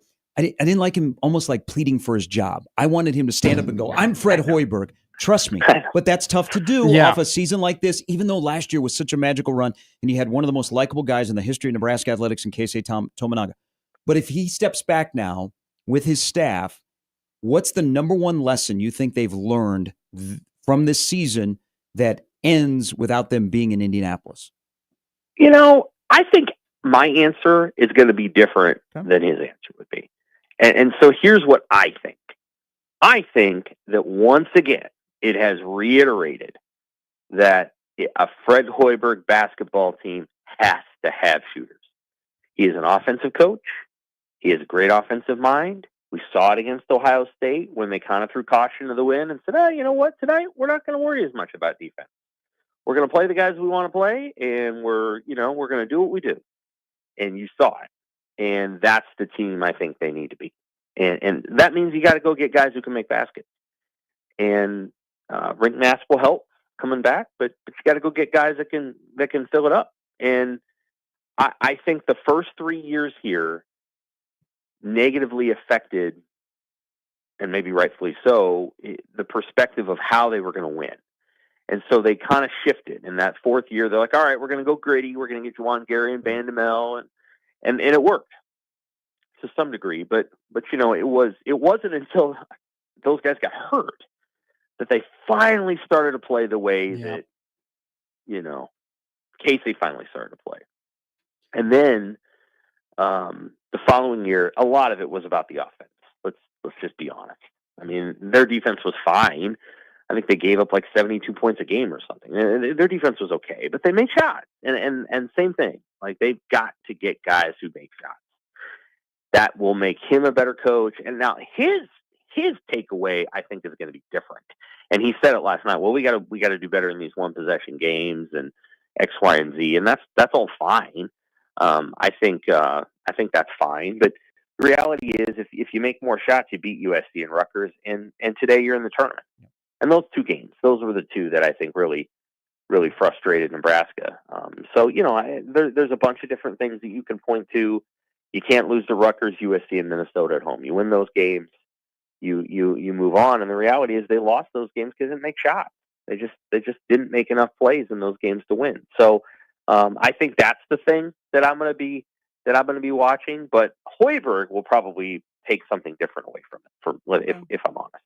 Is there a concern for you that because they have a lot of scholarships, I mean, they're going to have, like you said, like a brand new team for next season, that when Fred builds this roster, because he needs to win he needs to win next year. And he talked yesterday on the radio as if he knew that he needs to win next year. Is there a concern that there's just going to be too much an investment on the now and winning now, and not enough investment on the future and getting guys that can, help have this program sustain success, not only just for Fred, but if Fred ends up not being the head coach in the future, that with the fact they have to win now and all the scholarships that they have to invest so much into the now and not into what will be? Not really. Okay. No, I think they're going to be a year-by-year team. So, and I understand where you're coming from. Yeah. I'm giving you my opinion. Yeah. Like, I don't personally have that. No, I think that they're probably going to be a team that does it with transfers. If you wanted to reimagine it and do it with high school kids, you're going to have to, we'll see. Maybe Frager and Janowski are those guys. Obviously, they're trying to add some pieces even for next year. They've made some pretty good efforts in some ways, and we'll just have to see. The transfer portal is basically already open, but let's see who they add. If maybe they're going to get a couple of guys that people really like. Now when we say that he's got to win next year, I think we're also understanding that, like, if he doesn't and they decide to buy him out, well, we're talking about $13-14 million. Yeah, it's a lot. I don't think Nebraska has that money. So I don't, like, if he doesn't win next year, he's gone. Is there an impression of that? I don't have that personal impression. I think it would be if they were not to make the NCAA tournament next year, and it would be 6 out of 7 years of not making the tournament, and have a similar season like this. I mean, how can you convince the fan base that this is still the guy that can be the coach if they were not to make the tournament next year? That'd be an incredibly hard sell, in my opinion. It wouldn't be the easiest sell. I agree with you. It's just that the contract that they signed is But so. I just think when you go 6 out of 7 years of not making the tournament and you're a consistent loser, that how can you tell the fan base, hey, unfortunately we have invested too much money into everywhere else where we're not willing to go and fix this and fire the guy that did not, and this is all contingent on if they don't win next year. I mean, I get think that. Yeah. that's way more than just a tough sell. I think that is an impossible sell. Yeah, it's hard to tell. I think one of the challenges when they signed that agreement last year is pretty much everybody agreed that they needed to. Sure. I don't know that they needed to sign it for an average of $4.5 million a year. So it is an incongruent moment for sure. You have the challenge of you have a team that is probably going to be on the bubble most years. You have a coach that's being paid, quite frankly, to do more than that. He is. That salary figure is top 30 in the country, which is like not just NCAA tournament. Yeah. It's the NCAA tournament and maybe a Sweet 16 run. Top 30 in college football is whatever. I mean, actually they're paying that rule to do more than that. But in top 30 in college basketball is basically an NCAA tournament annually. So you're right in terms of like the optics of it. They're going to have to wrap their heads around that, and somebody's going to have to step forward and pay for it, because otherwise you're going to be saying, well, we're going to take this money out of these, we're in a revenue sharing era, and you're going to take X amount of dollars to pay a guy not to coach, and then you have to hire a new coach, right? Yeah. And that guy's not going to be free. And then you got to hire that guy's assistants, and it just feels like a huge financial investment. So I definitely agree that it's important that they make the NCAA tournament next year. I think they're going to be in a dilemma. So if they, for example, if they go 19-12 and they're number one seed in the NIT, it's a dilemma. It's going to be a conundrum for them, because they're going to be like, what exactly are we supposed to do? Yeah. Where should we go from here? Yeah, and I think that's all contingent on what actually happens next season. Hey, absolutely. I think we're on the same page about the conundrum. Yeah. I just think it is actually a conundrum. Like, I just don't. I think that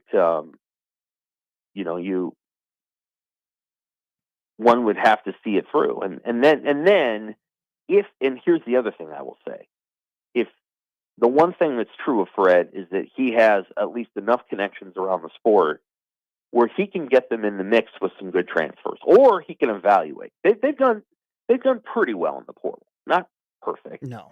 But Rink Mass and Bryce Williams, these are good picks in the portal. They're good players. And so, like, if you're gonna go do something else down 2 or 3 years down the line, maybe you do need to look at, okay, I'm not saying Greg McDermott, but what is the Creighton model? Well, the Creighton model is one transfer or two. Yeah. But you build it with young guys. And, Creighton next year loses Jemiah Neal and they lose Ashworth. And they're going to go out and get a couple of transfers for sure. But, you can see what the core is going to be, where it's going, and who they're going to try to build around. And you can envision the day when Jackson McAndrew averages 18 a game, which will probably be when he's a junior. You can see it. You can see it coming. And that's where I think Nebraska needs to consider, what is the model? And you asked that question about the long-term piece. Can they get to a place where their model is a blend and not just, we hope we get the right 6 transfers because our team is dependent on winning and doing well in the portal. But that starts at the top. Greg McDermott is comfortable with that model, and he is stuck with that model, has not deviated. Fred Hoiberg is not comfortable with that. That's pretty clear. He cares about the top 7 on his roster, and if the 7 have to turn over every year, he's more comfortable with that. I don't think we can say, hey, Fred, now it's time to develop. We've been screaming, hey, develop high school kids. I think Quentin Rhymes is a really good pickup, but he needs to play next year. Yeah. He might be more important than Rink Mass, but I think you have to go with the model that the coach is most comfortable with, that he has built his staff. Creighton and Nebraska are not similar in that, and you can kind of see the results. So, I agree. I mean, but the word that is used over and over, Sam, and you've used it 4 times, and I've taken a shot, and it's okay, is conundrum. They are the conundrums. They're no longer called the Cornhuskers. They're the conundrums, which makes this conversation not necessarily black and white. And that's why I think the AD comes into the mix, where he's the most important one Absolutely. to set the tone. Let's shift to more positivity coming out of the athletic programs in Lincoln. Sure. We don't have enough time to talk about Mark Manning. Great weekend in the Big Ten Yep. wrestling. Great. But Matt Rule speaks at 10 a.m. this morning. What do you think his tone will be? I mean, he likes to talk ball. We got to meet his assistants. What do you think will be kind of, he always has like he has a message that he Yeah. likes to develop and have everybody join in, and that's what we talk about. What do you think will be his pulling us to his message today that he talks before spring ball? I think they like the program they have right now. I think they like a lot of the players, and I think they feel like they've got, most of the guys that they want, and then the coaching staff is kind of where it's at. So I think there'll be an underlying sense of like, okay, yeah, I think we're trending, but I think he'll probably have a let's go kind of urgency to him. I mean, I think that the level of urgency inside the program is pretty high, as well it needs to be. Like it needs to be, and they have enough good football players, and based on what's on paper, they did really well in the portal. Not perfect. They didn't get one of the guys that went to Oregon, one of the tackles, but for the most part, I think they got a lot of the guys that they wanted, and so I think you'll have a sense of that. I hope too much of our conversation isn't focused on national topics and the outlay of the spring game. I don't care about that. Yeah, now it's time to talk local. We want to know about who had off-season surgeries, who's not going to be available for spring. So I'm with you on that one. Yes. That's on you, Sam. You need to lead that. Right. Well, I think that'll generally be the gist of things. But yeah, I mean, I think he's probably ready to go. I think they feel like they've had a pretty successful off season in terms of the acquisition of players and the way that off season drills have gone. You've seen them dial back a lot of the social media stuff. I think they may have a lighter touch this year. There's a lot of pressure there, and a lot of it's self-applied. I mean, Matt Rule's an intense guy, and he really wants to win. He's not looking at a 7-year runway or a woe is me. That's just not who he is. He's going to push. He's going to push hard, and I think this year you're going to see him let Dana be Dana and be tough. I mean, Dana's going to be, I think, pretty tough on guys. He's going to demand a level of execution and excellence from the skilled players that will be maybe eye-opening. I don't know what the right word is, but Donovan Raiola already asked that of the line, and the line probably played better in the last 2 years than we gave it credit for. Yeah. But he's gonna ask a lot of the receivers and the tight ends and the running backs and the quarterback. He'll have that quarterback. He'll have that quarterback in a more urgent place than I think he probably was for part of last season. I think the one area I'll be looking at is Dylan Raiola. Does he make progress in how quickly he gets the ball out? Everybody knows he can throw the football. He's a great thrower of the football. It's a question of getting the ball out, making quick decisions, getting in the grill of one of his teammates, not allowing miscommunications, really taking the reins of the team. Now, can you do that as a true sophomore? It's not easy, but he's got to try. Do you think with Matt Rule, this team is talented. There's plenty of talent on this team, but there are plenty of question marks, kind of up and down with some inexperience. But he's shown a lot of confidence in this team. He said, plenty in his national, interviews that he thinks this team is better than last year's team. They have a better roster. Do you think he's being confident because he truly, truly believes that? Or is there a part of, well, this is year 3 and I have to be confident and this is crunch time and this is when we're supposed to be seeing results? Do you think there's a mixture of, this team is good and this is talented, but we also this is kind of it. This is what we've been building toward. We have to have this attitude. Yeah, I think you nailed it, Matt. I think it's a little bit of a blend, but maybe a little bit more of the first than the second. I do feel like they think their athletic profile is better. Yeah. And athletic profile is really important. Maybe, on the offensive line, we'll see. I think that's a position where chemistry is important and leadership is important. Tell me who the center is going to be. I don't know that they know that the answer to that definitively. Is it Rocco Spindler? Probably not. Yeah. Rocco probably is a guard. Justin Evans maybe moves to center. Yeah, I don't know. I mean, I think Justin's probably best position to lead that group, but we'll see. But at the other positions, absolutely. I mean, I think they feel like athletically they're better at the receiver position. Not that Jamal Banks and Isaiah Nayor is a great athlete, but he did not consistently translate that to execution. I think athletically they feel like they're better there. Tight end's a wait and see spot. I think at running back, you have to make decisions about who your number one guy is. They've done that. Now you try to find guys that can come and supplement that. I think Emmett Johnson will take a jump. The defensive side of the ball is fascinating to me because if you look at the number of coaches that they've hired with coordinator level experience, it's obvious to me that their intention is to go into next season and not just be good on defense, but be great. Yeah. Like great on defense. And that's what I think that's probably what we're going to see is a desire to be elite there, closer to what they were in year one than year two. But they like the athletes on that side of the ball. We haven't talked much about Keona Davis, but they like him a lot. Vincent Shavers, obviously, we've talked about a lot, and they like him a lot. They like the athletes that they got in the secondary. And I can tell you what, going back and watching a lot of the film, because we're doing this Meet the Transfer series, I finally had a chance to really dive in to a lot of the transfers. A lot of the stuff is on YouTube, full games or big highlight packages, all that stuff. And the guys that they got from the FCS are good players. Andrew Marshall's a good player. Jameer Khan is a good player at Southern Illinois. Jalen George is a good player at East Tennessee State. And then, you watch some of the D1 guys that they brought in, they're pretty good too.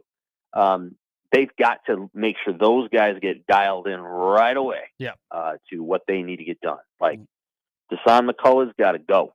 And it can't be a 5-game. Well, we don't know exactly where he's at. It's got to be day one. We know what you're going to do, and you're going to dominate there. And that's true of a couple of other positions too. So I think they feel pretty good about the athletic profile. Now it's a question of blending it all together and making sure that everybody's on the same page. And again, I go back to that quarterback. The quarterback's got as much physical talent throwing the football as almost anybody in the country. Got to play like that. Yeah. It's got to be top 15 quarterback performance.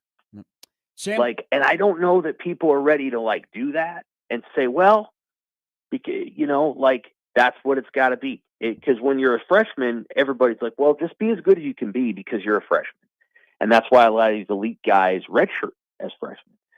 Well, now with Dylan as a sophomore, it's got to be like, hey, man, you're one of the 3 best quarterbacks in the Big Ten. I saw some ranking, some person online that had him 10th in the Big Ten. And I'm like, that ain't going to work. stop following that He's guy. got to be top 3, top 4, top 5.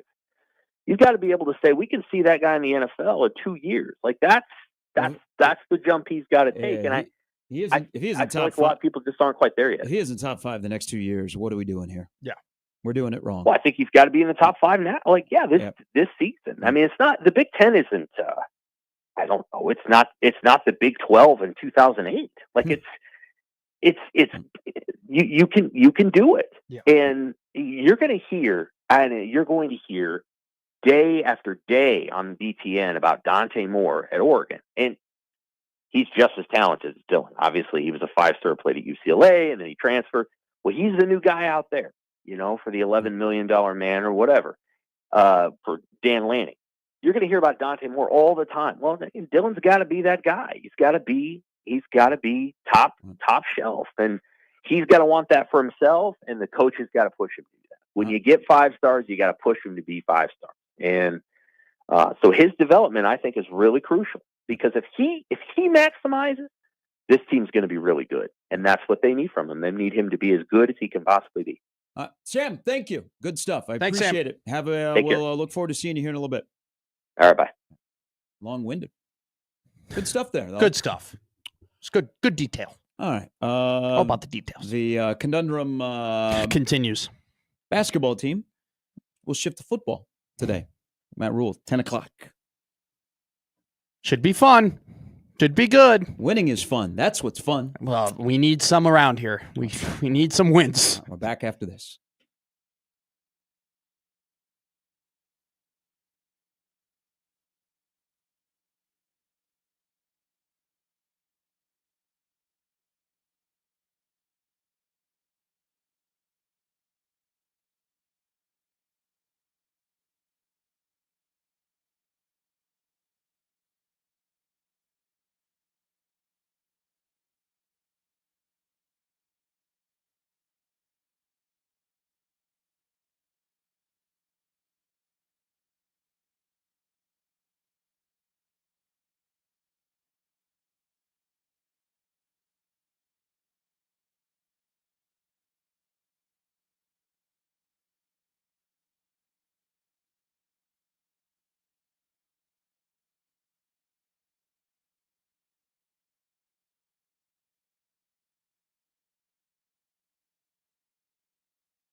All right, 1 second here.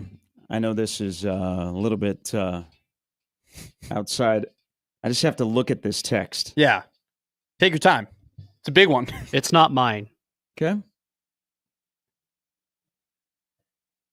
I'm going to give him some credit a little bit later in the show. Sure. And probably is going to tick some people off. That's a them problem. All right, welcome in. Big Ten Basketball Awards are coming out throughout the morning.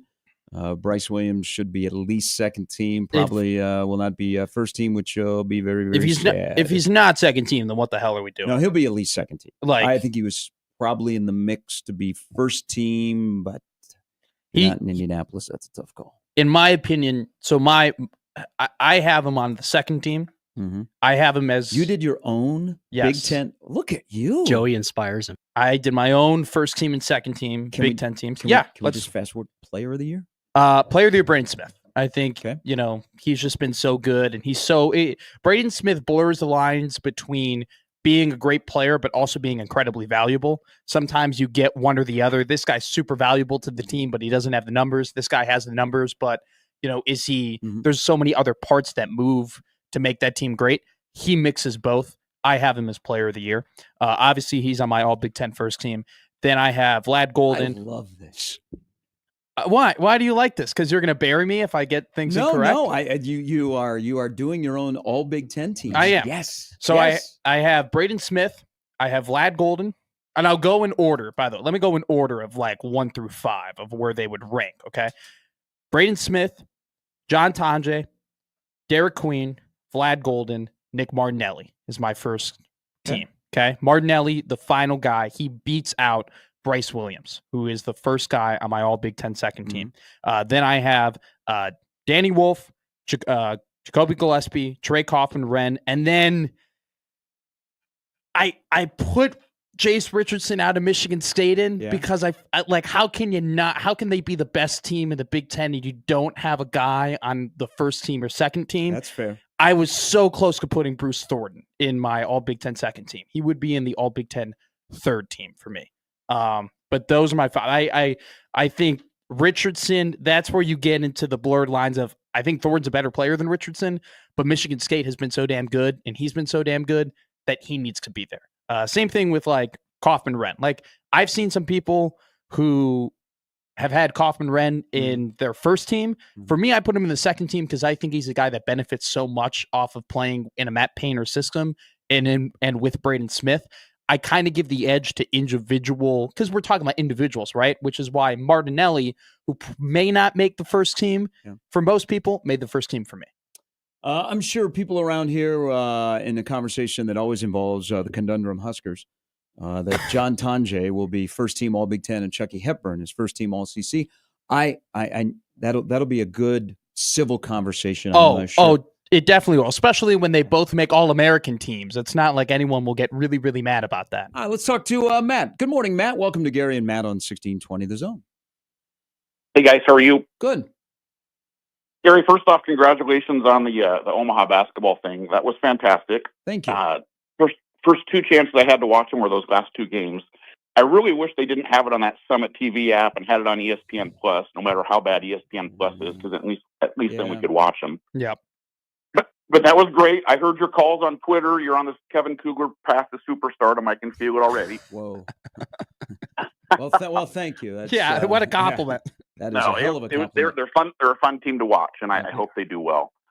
I want to talk a little bit about the Nebraska coaching thing, and you guys maybe have already addressed it. I didn't wake up at 6 this morning. Typically, I just listen on the podcast. All good. I throw stuff out on And Twitter. we thank you. Yeah, thanks for doing that. You're welcome. So, I was on the Keith Fred bandwagon until they missed the Big Ten tournament. And I'm not on the, oh, my God, we have to get rid of them. But I am on the, oh, my God, we have to have conversations. And something was said on the show a couple weeks ago about which other Power 4 conference school, would be keeping a coach after 6 years with 1 tournament appearance and no wins. And I've been a season ticket holder since the Devaney days. I am convinced that part of what keeps us here is the fact that we accept it. And, so many people on Twitter are like, we have to realize who we are. This is Nebraska. This isn't blah, blah, blah. And I keep throwing out a school that had 4 NCAA tournament appearances in their entire history, and they hired a coach and then went to 23 straight. Do you know who I'm talking about? Gonzaga. No. Arizona. Arizona. When Lute Lute went to Olson. what's that? Lute Olson. Yeah, yeah. So when Lute Olson went to Arizona, they had been in 4 tournaments ever. They come off a season where they won 4 games. His first year there, I think they went 500 or 16-15, and then they went to 23 straight. Yep. And I'm aware of it because I lived in Tucson for about 5 years, and I had season ticket holders to the Wildcats just because my work connections. But like I think the and I was in that camp when we were talking about firing Miles, where I kept saying, if you're going to fire him, you better make sure you can get somebody better. And then when we got Fred, I was surprised. I was pleasantly surprised. But in my eyes, I don't feel like Fred's done anything different than Tim has done. Nope, other than his name is Fred Hoiberg. The thing, Matt, when, and I know what the expectations of Nebraska basketball have been. I've always wished they'd be higher because I think they can be higher. I don't know that Nebraska can ever be Auburn, where a football school all of a sudden is better in basketball than football. And it pains me that they're closer to a Penn State in men's basketball than anything. Is when they hired Fred Hoiberg, the expectations changed at Nebraska. Yeah. Because Nebraska finally went out and paid money to get a coach who had previous success at the college level and big-time success. And so I think the expectations should always be higher. Yeah.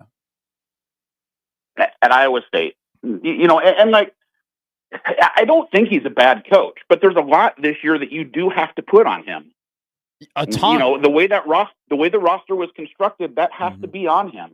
Yes. And he had a bunch of players who did not get along with each other. I do believe there was NIL problems between Connor and Bryce and Juwan. Like, all of that stuff is on Fred. And it sucks that you have to deal with that. I hate the NIL. I hate what's happening to college athletics.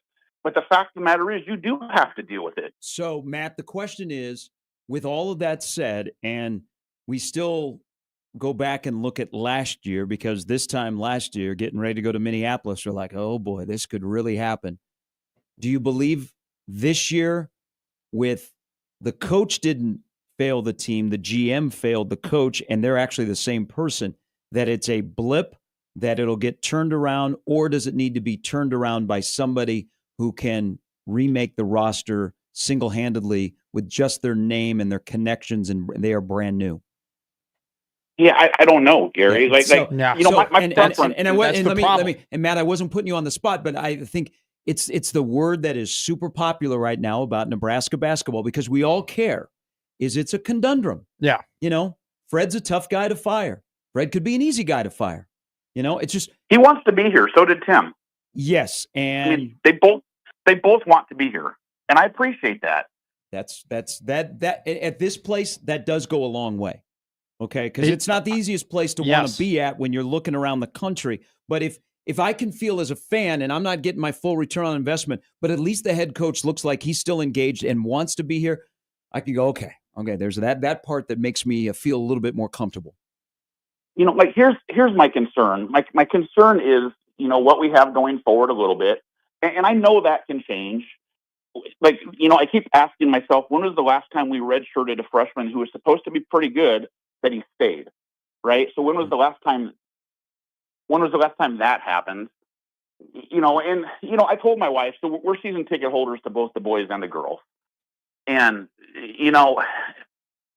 there's no emotional connection for us anymore to these guys. Like, it was a little bit emotional when Juwan walked off the court the other day. That was emotional to me. But I mean, I'm a 55-year-old man. Back in the day, senior day, I admit it, I'm a guy that gets a little weepy about my sport. And, senior day was kind of an emotional thing for me. It's still an emotional thing for me with the girls. There were times Les drove me crazy, but her leaving, that was an emotional thing, Same thing with Jazz last year. Sure. There's no connection to the boys because of the way Fred builds it. And I don't feel like there is any building. I feel like it's a crapshoot every year. I'm going to bring in 4, 5, 6 guys, And I'm going to That hope makes they blend. And if they do, we're fine. And if they don't, we're not. And then we're just going to start over. And like, you look back at Tim realized he had to change what he was doing at Nebraska to make it work. And he did change. My wife always tells me I'm really good at revisionist history because I'm a bad fan and I complain. But I did feel like Tim's last year before Copeland got hurt, that was a good team. And then he had a bunch of injuries, and then you have a new AD, and The writing it's was time on the to wall. move on, Yeah. which is fine, I guess. But you don't have those excuses for Fred, and I know the girls and the boys, that's night and day. But when you compare the adversity the girls went through and where they still ended up, the only adversity Fred went through was personalities. And I don't want to hear the Rink Mast BS. Like, I love Rink, but like, they knew he was gone. He could recruit for that coming into this year. That was not like, oh, surprise, Rink is hurt in the middle of the season. Yep. No, Matt, you are spot on. Thank you very much for That's a the great call. phone call. That's why I'm going to bring this up and think about this. We'll get it on the other side of the break. Okay. So Rink Mast is eligible to come back. More important to next year, and this is with the mindset that Fred is Coming the head back. coach. Yeah. Quentin Rhymes or Rink Mast? I have my answer. I have it right away. We're back with more after this. Right away.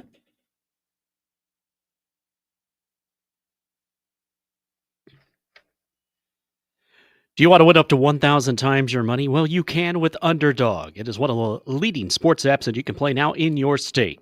They've got all your favorite leagues, teams, and stars to choose from. You can create entries with all basketball picks or mix and match across other sports to play. Choose whether a player will go higher or lower on what other stats like points, assists, rebounds, or more. This week on Underdog, it's conference tournament season. It's conference championship season. Yes, we discover all those conferences that maybe we didn't pay attention to, and then you get a great game. And either way, thanks to St. Mary's and a Marshallonis. Gary knows what I'm talking about. I had a good night. And that's what I'm looking at this week. And you can too. Download the Underdog app and sign up now using the promo code ZONE to unlock a special offer of up to $1,000 in bonus cash when you make your first deposit. Join in on all the fun when you sign up with promo code ZONE. Claim your special offer today and get up to $1,000 bonus cash instantly upon first deposit. Must be 19 plus in Nebraska and present in a state where Underdog Fantasy operates. Terms apply. Void in Colorado. Conserve your play. Call 1-800-GAMBLER or visit ncpgambling.org.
Guys, remember what you're doing 5 years ago today on the 11th of March? Very much so, and my liver still hurts from it because we knew the next day everything was going to shut down. Oh wow! Mhm. It was Never forget that. today. I was at home watching TV, and then all of a sudden, Oklahoma City was told to get off the court and that they're not going to be playing. That You was would when it hit me. understand this. We were at team dinner for the Big 12 tournament in Kansas Yeah. City having steak, and one by one, you heard Rudy and then Tom Hanks. Yeah. And I turned to the waitress. I was like, we'll take another 2 bottles of wine here.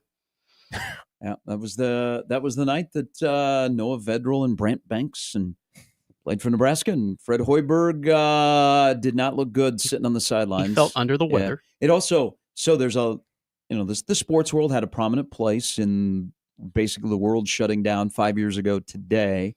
But watching highlights of basketball, because remember you had Creighton was Yeah, playing Creighton in was the Big playing, East tournament. yeah. They got banged at halftime against St. John's. We'll always have the Jet Canfield moment. Is the suits that coaches were wearing? Yeah. Like you didn't see quarter zips. I'm going to tell you right now, Everybody I am looks so sick dapper. and tired of the quarter zips. All right. Wait, Part I of thought the you were reason- quarter zips McMaster. Not for coaches. Oh, for not coaches, for coaches. okay. For me, I can wear a quarter Okay. zip. I love, and I think this is a real thing. I think Rick Pitino is getting some love because he's still wearing the suits because Hell he still yes. looks like a damn professional. Okay. I think Dan Hurley, say what you want about him. Looks I good. like that he's wearing a suit. Mick I Cronin. just, exactly. I like, they just look sharper. I'm not a fan What if of they it. have incredible clothing deals where they are required to wear a suit? Good for them. Even better. Just sign everybody up. I But just that's think, why Jay Wright But got they out. they would rather be in the nice, comfortable quarter zip with the khaki pants. let me tell you something. It's not always about comfortability. Okay. It's always not about that. Sometimes you got to send a message and it means being uncomfortable. And you know what? When you're dressed up, looking sharp in a suit, that means something to me. At least it means something to me. It just looks good. The Just there are broadcasters just dress some nicer things- than the coaches now. There's some things that we've Some lost do. Some in do. sports. We've lost some things in sports. Okay. Lost a lot of things. And one of those things that we lost are coaches looking sharp on the sidelines. Okay.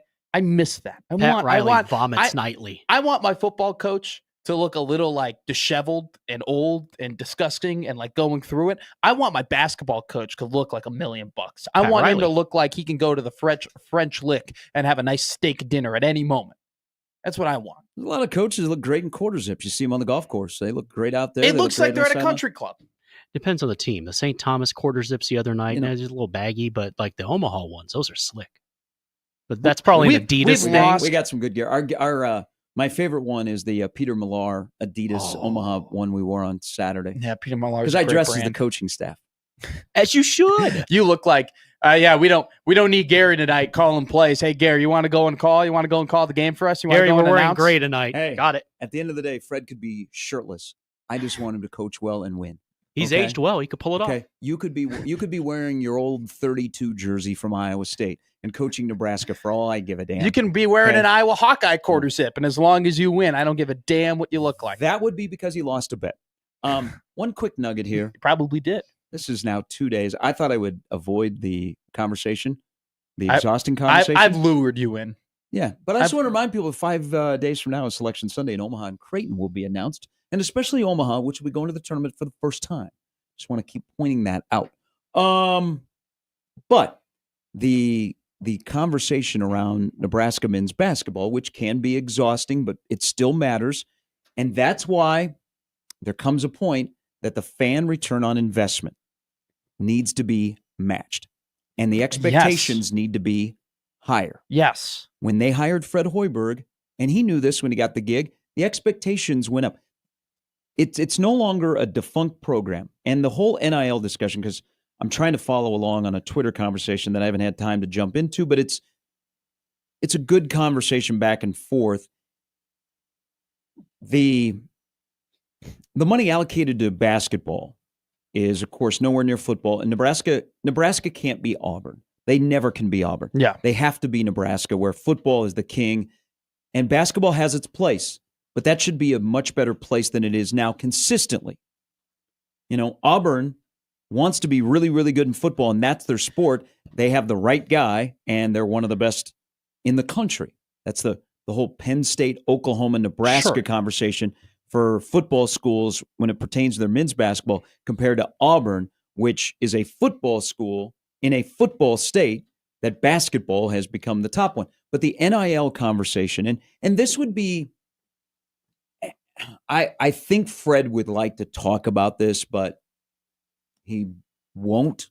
But someone needs to, so that we got some clarification on what the monies look like. But I still go back to this.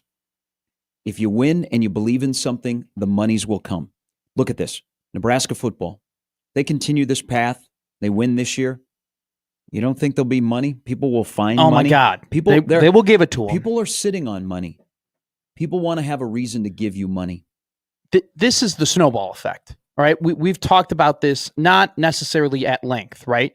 But to the point where it's important that this team consistently makes tournaments so there can be a tradition, so there can be a trajectory, so you can have a better shot at getting better prospects, so you can have a better pitch at prospects, so you can get actual dudes. And when you get actual dudes and you start winning more, then you get more dudes. And when you get more dudes and you get more wins, you get more money. And that's kind of where it starts. And that's why this year was so pivotal in the understanding that making a tournament, going back to back, winning a game, proving not only to your fan base, not only to the athletic department, but to players who are prospective recruits that, hey, we are going in the right direction, right? Because that there are so many aspects that this plays into. Proving to the athletic department, hey, you give us this, right? Or you give us this budget. Look what we can do with it. Hey, imagine if we got more. Imagine if more was allocated. Hey, look at this fan investment that we have now when we are a fringe NCAA tournament team. Imagine what we would have if we were a consistent 4, 5, 6 seed. Same thing with the players. Look at what we've built. You can be a part of it, which is why, yeah, the 5-game losing streak sucked. It was terrible. It was awful. And to end the season that way was not just a terrible morale, consequence. It was just like a massive step back for That's this why program. They can't, but they should not play any more basketball this year. It was a Hey, massive step hey. back. Good luck getting guys engaged. Why would they be? I mean, they're Biggest game of the year, they were not engaged. You're telling me they're going to Vegas, and I, as a fan, and I will watch, that I should be engaged. But on the biggest game of the year, they were not engaged before a home crowd that tried to will them to a victory over a chief rival. Get that stuff out of here. Mhm. Let's shut her down. Let's make it dark. Because it's exhausting and it's frustrating. And it's what Nebraska basketball has been. And what's the right cure to it? Is it the guy that is the coach? Is it a player? So I go back to a question here. This upcoming year. And this is a huge offseason because not only are you going to have a lot of spots open, you also, before revenue sharing kicks in, there is going to be a ton of money out there in the market for men's basketball. Like Markel Sutton will get paid more than Frankie Fiddler did. Now, I think Markel Sutton. It's a great insight. I think Markel Sutton is the greatest Omaha player to put on a uniform in the Division I era. I mean, he led him to a Summit League championship. And led him to an NCAA He's tournament. the player of the year. He's the tournament player of the year. But timing is everything. Before there are more deals that are scrutinized and under an umbrella, you can be willy-nilly and spend like you're going, you can spend like you're the governor and the former governor in South Dakota and she's doing everything. That was the big story up there. Like her expenses, like out the door as the governor of South Dakota, Netflix, like all this stuff. And I was like, oh my God. Like right now, you're going to be able to spend a ton of money. So there's a gob of money that is out there that can either be good or bad for Nebraska, probably more of a challenge. But you got to spend the right money. And Fred's big thing, like Fred in the past in the portal at Iowa State, the guys had to sit out a year so he could kind of vet them and get an understanding for them and figure out their right buttons, good and bad, and how they would meld when they get eligible. In this day and age, you got to work quick. Okay? Absolutely. So you're on the fly. You don't have a chance to vet guys, and you've got to get the right mix. And he's chosen to do that. 2 years ago, they got the right mix. This year, they didn't get the right mix, and they panicked, and they spent some money on guys that, their funds got out in the locker room, and people were scrutinizing, hey, are you the return on investment? So it's all encompassing. It all comes together. It's a conundrum, but if you win, like you were alluding to, monies will happen. But you have to have a belief that the person that's in charge, okay, you know what? I've been holding on to $5K. I don't know what $5K is going to give me. It's probably not going to give me a point guard, But you know what? That's $5K that I'd like to donate that I've been holding on, and now I believe in the guy there. So here it goes. Okay? Look at Nebraska's NIL for volleyball. You would think John Cook to Danny Busboom Kelly. A lot of people leaving DBK. Okay, so there's money is going to continue to flow there. Fred. I keep going back to this. I did not like last night. Okay, Fred had to be on his radio show. Glad he did it. And that's what you do after a year like that is, trust me, people, we're going to get this fixed. But I didn't like Fred Hoiberg pleading for his job. I wanted Fred Hoiberg to go, you know what? I'm the guy. GD, I'm Fred effing Hoiberg, and I've done it before, and I'm going to do it here. I haven't done it yet. And do you believe in me? That's what it comes down to. Do you believe me? Does my boss believe in me? Does the fan base believe in me? Does my staff, does my players believe in me? Because I believe in myself. And it's almost, I wish we could fast forward to next year, but it's going to be a long off season around here. Long off season around here. You got to do a little bit more with less in order to get more. That's just the point. But I'm over this. I'm over this. Okay? I don't want the sneaky athletic guys playing at Nebraska where they got to go work so hard. Why can't Nebraska basketball go out and get dudes? Okay, dudes that are difference makers. We don't have to go, oh, God, I hope they play well. I hope they play hard, and that's the only way they win. You know what? I want guys that can go and clean the glass. I want guys that can put it on the floor and get to the rim. I don't want, let's be grinders. But they've gone after some of those guys, and they've been unable to get them. And maybe that has a... Why are they not able to get them? Are they not able to get them because they're Nebraska? No, it's a mix of tradition. This is the only team in the Power 5 era, or Power 5 team, that hasn't won an NCAA tournament game. They don't have any program tradition. Secondly, they have, let's not act as if Nebraska basketball from an NIL perspective is absolutely poor, okay? They have money to spend, and they spent money this year, and they spent it in the wrong places. But another fact is that they are not at the top, right? They are not at the top of the level in the Big Ten Conference, right? So that has something to do with it. And this is why I always go back to, you need to build program tradition so you can give yourself a little bit more leeway in trying to pay for these dudes. That's the problem. When you don't have program tradition, when you're not going to the NCAA tournament all the time, when you're the only program that hasn't won a game, you have to pay more in order to go and get some of these guys. This is the problem. And they don't have that money. This is the Fred problem. Fred loves the mix of the locker room guys. And he did shift from let's go get a star, and he had to go to let's get grinders. Okay? If you're in that situation where you want a good mix of players, don't you want the guys coming to your school because they're coming for you and not the paycheck? Yeah, sure. That's not the reality. That's just not where we're at. Okay. I know what you're saying, but that's not where we're at. Let's go back to a year ago. Okay. Nebraska basically did not spend a ton to put the roster together of 2 years ago to get Rink and Bryce. They got paid, yes, but not on the level that they paid the top two guys this year. Sure. Okay. So those guys looked at Fred and said, you can take my game to a next level, and I believe that you can win. This year was, how much money are you going to pay me? I agree with that, but we also have to recognize the difference in prospect that was there.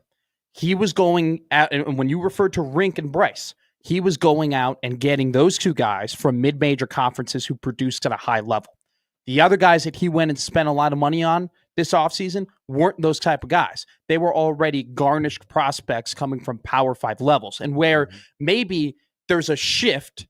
What you might be talking about is there a shift in the type of player as opposed to the attitude of the player. And what I mean by that is maybe learning his lessons of like, all right, not only just from a playing perspective, but from like an attitude perspective, we got to go and get more mid-major guys as opposed to going and getting more Power 5 guys. But the entirement of like this, them recruiting and them getting dudes and going to the portal is like, after how he spent the money this year and the guys that he got and the fact that they were basically all misses, if you are asking the NIL collective, hey, we need this amount of more money to go and be competitive, it is not unfair for a donor to say, why? Why? Because last year he went out and he got these guys and he paid a lot of money for these guys and they weren't good enough. Plain and simple. And so That's why it was so important to win this year, because then you can convince them, hey, we were here and we spent the money wrong and we still made it. Don't you think portal guys tell you everything you need to know about your program? So there's part of the money, right? Yeah. But the kind of player you're attracting that gives you the sense of, okay, I know where that program's going. I want to be a part of it. It's a great point, and which is why this isn't necessarily, this is why this is a conundrum. Bryson Rink had options 2 years ago that probably were a little bit above Nebraska. That's why it's weird that two of the main portal guys you attracted this year were, they didn't, did they jump on Nebraska's, because that was where Nebraska's top portal gets this year. And we're talking about Mia and the Turkish Nightmare.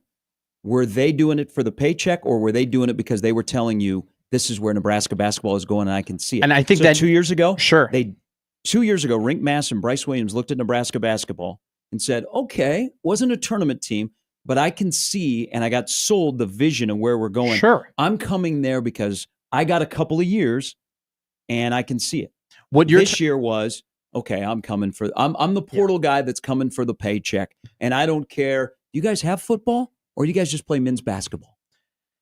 What you're talking about, and I agree with it, is that when he goes in the portal, he has to have his mind a little bit more. When Fred Hoiberg goes and gets these guys, he does have to have his mind a little bit more tuned to how do they fit in the locker room? How do they fit in the culture?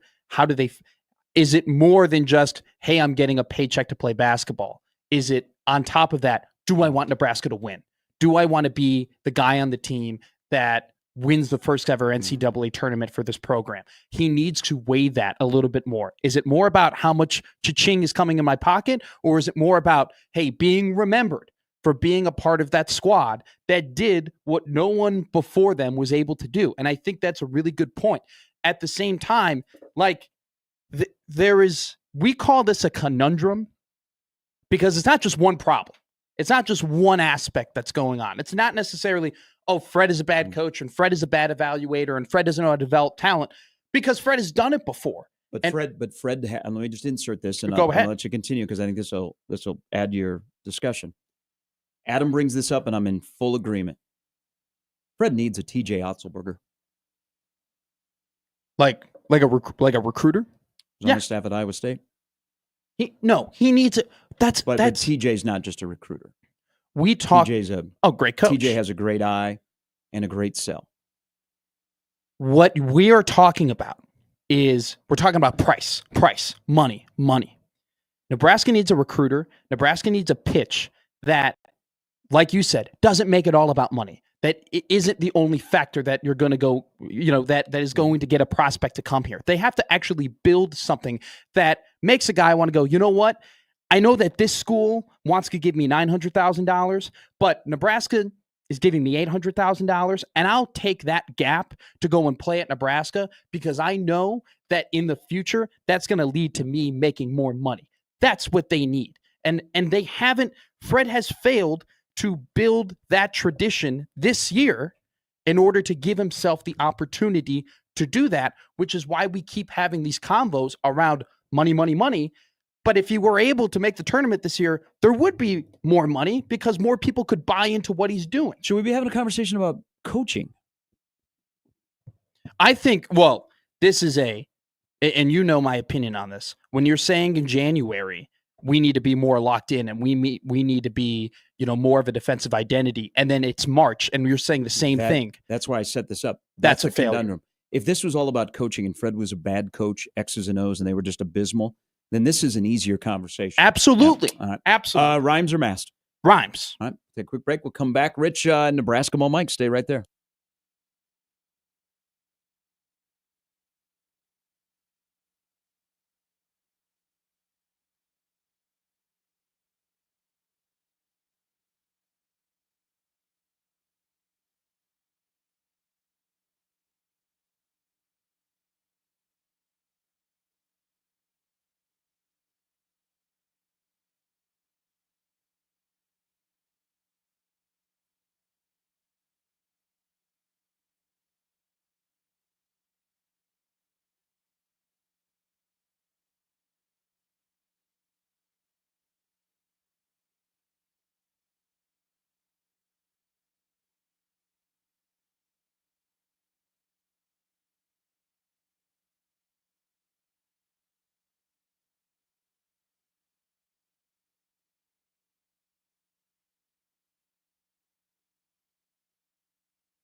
All right, Brian Christopherson is going to join us at the top of the hour. Rich joins us now. Good morning, Rich.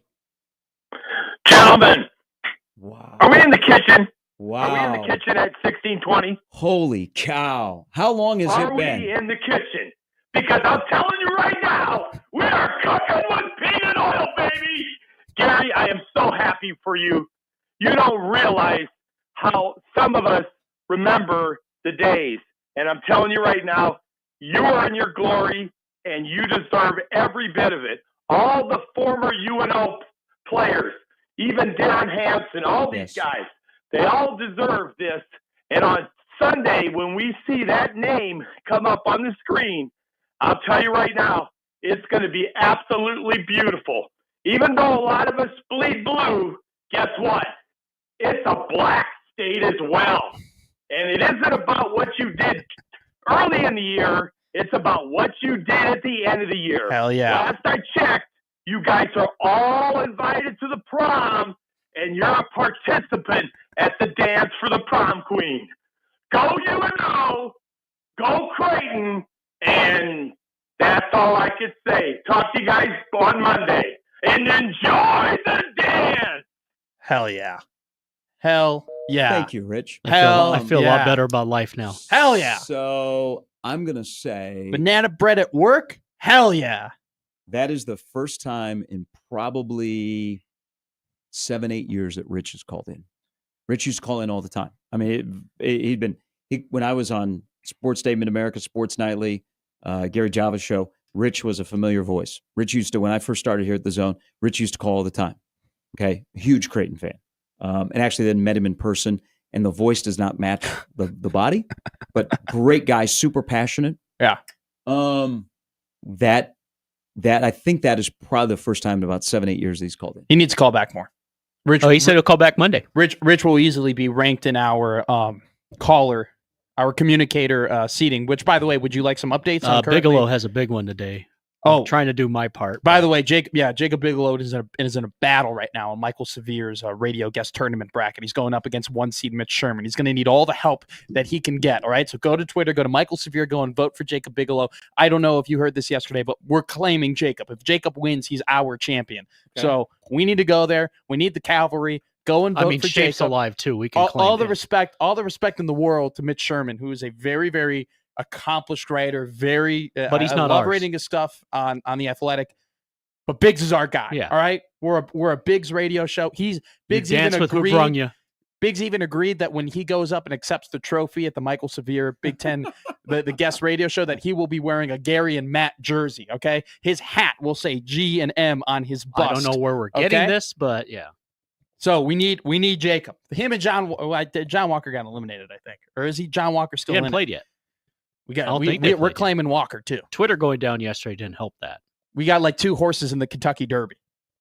I think he's losing right now. So we need to help. We need to help Biggs big time. You need to create some burner accounts to help him. There are students at Elkhorn South that are voting. There are players on the Colorado State University basketball team that are voting. On their staff. There might be some NFL players that are voting. There's a coach in San Jose, California that is voting for him. Everybody's getting behind him. Severe's going to be like, why is a Pro Bowl tight end voting for Bigelow? Why not? What can you see what the current race is like right now? Here, look. Now the Twitter's up today. It is here. I have Michael Severe literally like bookmarked in like my search. Here it is. I go to search and it automatically brought up 59-41. Sherman leads Bigelow.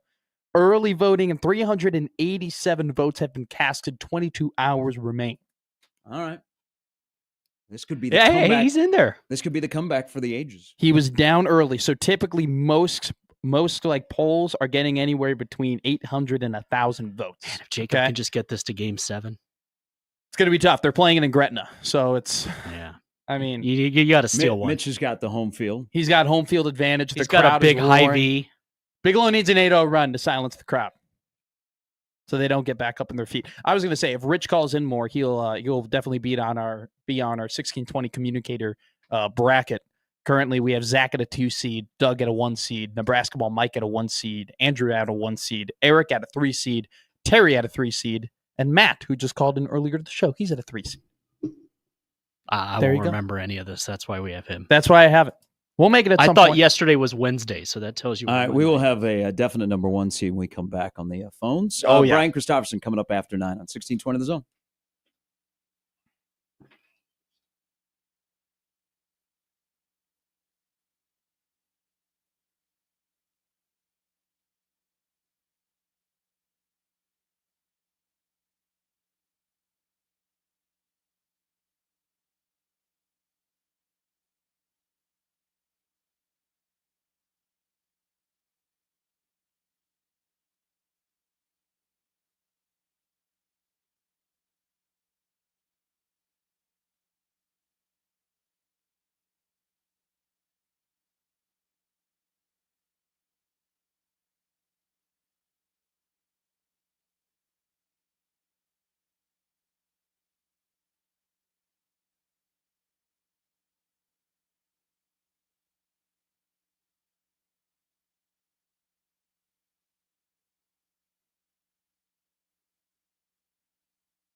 Whoa. Southwest Airlines is now going to charge to check bags for the first time. No. Yeah. My wife and I are heartbroken. What? We're just going to stay home now. No, we're going to drive. That's like a great American staple. We're getting rid of too many things in America that were unique and made this, country and certain companies great. I'm just saying. I blame Texas. They started this mess in 2010. I blame a lot of things. Okay, I'm going to go ahead and blame something 5 years ago, but that's just myself. That's a big deal. That's a long-standing tradition. That is, and what are they going to charge? Are they going to be like American or United, where I got to pay $40 for a bag? They're going to charge something. That's all that matters, and that's not good. Sad day in America. Let's see here. I don't know that And it says it's... I can't believe too. They're like, your plane's going to be in balance, and it's going to be bad for the flight. But if you pay us $200, it'll be worth it. So credit card holders will get one free check bag. They haven't revealed the price. Delta, American, United all charge $35 for the first bag. I might limit a at least we have the Mavs 24/7 trip to Pasadena next November. Brian Christopherson joins us. Tough day. Tough day. Traditions are dying in this country, BC. They are a little bit. One of the ones that sticks with me is like if you're on a road trip late at night. It used to be prior to COVID that like there's still like a Taco Bell open sometimes, but you would have like Always. 3 or 4 options that were open till like midnight or 1. Yep. That you could pop through the drive-through and give you kind of that last jolt for home, and those are gone. I mean, once in a while you'll see a spot where they have 1 or 2, but man, I miss that too. But yeah, this bag thing could fall into that category. I mean, now you'll have everybody going with carry-ons, and they'll get larger and larger. It'll be more of a problem. I remember the days when you could just show up to your friend's house, and it was called company. Now you got to call them advance, text them advance. Hey, are you home? Can I come over? You remember you just walk in the door. They would have just some coffee and, butt cake for you. Yeah. And you just hang out for an hour. The nephew, and the uncles and the aunts, they just show up. Now we don't even have that anymore. You have the start of a stand-up comedy bit there. No, I know. I stole that completely from Sebastian Maniscalco. But yeah. That's exactly. But I couldn't agree more. Do Carlin next. That's why I became a fan of this, because I remember that. I remember those days. It's a damn shame, BC. We're losing everything. Yeah. We're losing recipes you're right. too. No, you're right. I'm part of that too. Like if someone rings my doorbell, I've had times where I've just pretended I'm not home. So I mean, I'm definitely part of that crowd. Used to do that with Jehovah's Witnesses. Hey, what's worse, hiding when the doorbell rings, which is getting fewer and fewer because people don't come to your door. Well, ring cameras too. You just see them. Not answering your phone when somebody calls. Just put decline. Yeah, and immediately goes to voicemail. Yeah, you're not allowed to do that. Everybody knows that you saw like a text or something too. That's kind of. I wish that weren't a thing. That people didn't know that. You were accessible, basically. But yeah, one time we had a very friendly neighbor, and their little kids bring over some cookies, and I didn't know who they were, and they were at the door, and I hid because I thought it was somebody else. And then I looked at the Ring camera, and I saw this mom and these sweet little kids, and she was such a nice mom. She's like, "It's okay," like that. So they had to leave the cookies there, and I just felt like a horse's patoot, but. It happens. Today, Matt Rule will speak. It'll be a little teaser for spring ball around the corner. But let's dive into some football. What if I told you, and I'm sorry I'm not doing it in the 30 for 30 voice, that last year Kentucky's quarterbacks as a combined, Brock Vandergriff, Boley Wimsatt, and even the punter, they attempted a fake punt. It was incomplete. They combined for 53.5% completion percentage. The numbers were not great. I would call them middling. But through it all, there was a wide receiver that caught 47 of the 167 completions for 715 yards. He's no longer there. His wide receiver coach brought him to Nebraska. If Dane Key can do that with a middling passing offense, if Dylan Raiola is what we think he can be as year 2, what would those numbers look like for a Dane Key in that kind of an offense? Really good question. I hope, though, it's really spread out. Like, I hope it's a pie. We're looking at a pie chart, and Dane Key's, maybe he's got his 20% or whatever, but this guy over here has 16%. This guy has 13%. For off seasons for like 5 to 10 years, I feel like this is about the point where I talk myself into, I think they could have, 7 to 9 receivers over there, that it's going to be hard to figure out that rotation. And it always gets into November, and many of those years it feels like, okay, they got 3 that I really trust, or 2. And so the biggest thing to me, it's a great question, but I want to see that spread out between like 5 or 6 guys, and obviously be fine if Dane Key led the way. But the thing that sticks out about Dane's numbers when you look at it is, ever since he started as a freshman, there's just a drumbeat of consistency there. So you feel like you've already got a good baseline that you brought up with those figures. And yeah, if he could add 10 more touches on top of that with 150 more yards, I'd take that 100 more yards. And as long as you've got 4 or 5 that are working really well too, if you can get an Isaiah Hunter going and Ja'Cory Barney. And I think Cortez Mills is going to want to have something to say, just like Ja'Cory did his first year. So it is really an interesting room, because there's, Quinn Clark's a guy they really like. He's a really good athlete. And so there's guys you kind of forget about. So can this finally be the year where there is like that 7th and 8th guy is pretty good too, and the defense feels it a little bit.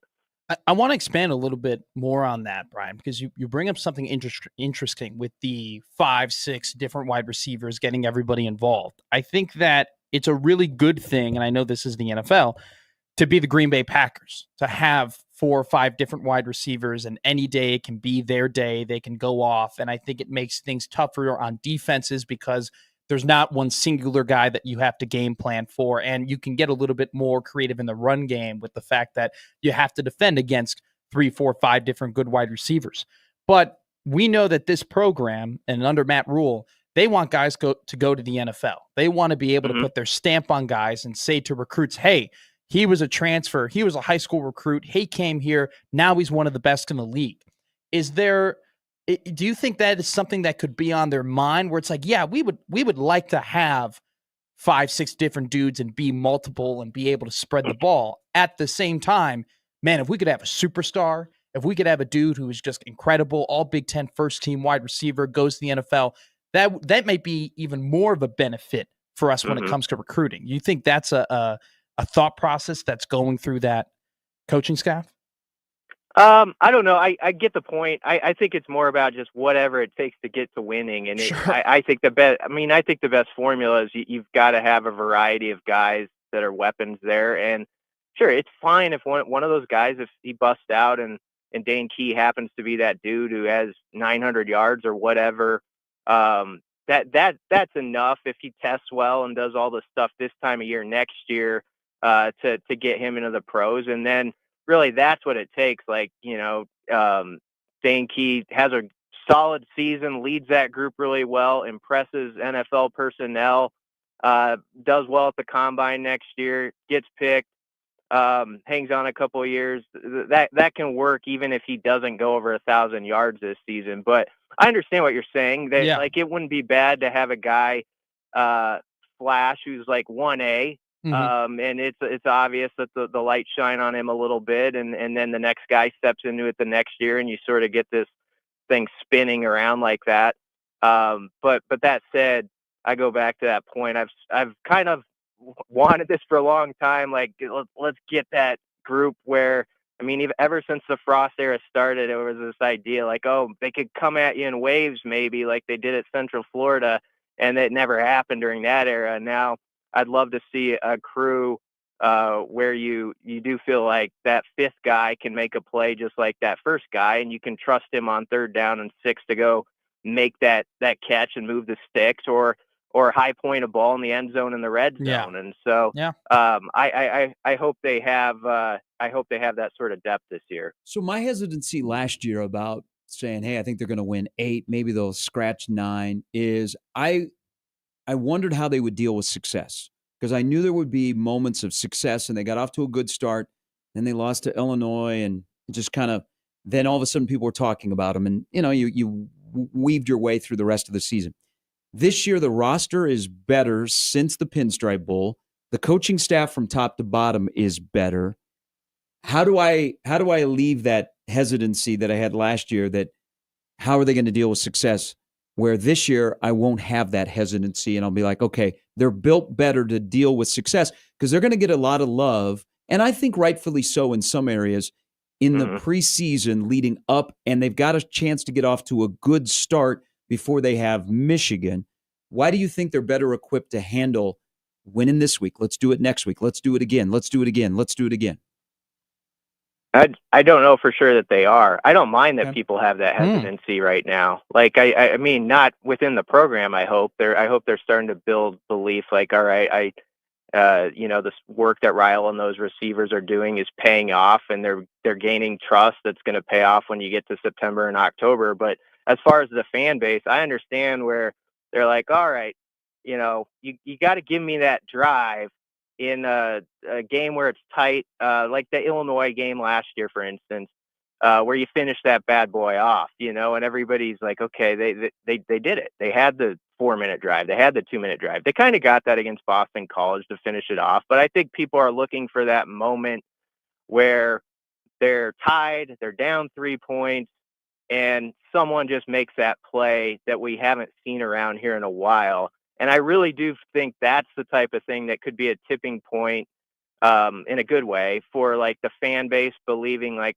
hey, that happened actually. They actually came through in that moment. And also the team having that moment, because let's be honest, it's so intertwined here. Like when things go bad or you lose a tough one like Illinois, they feel it, they see how overcast the skies are in Nebraska in weeks like that, and it becomes very difficult to deal with.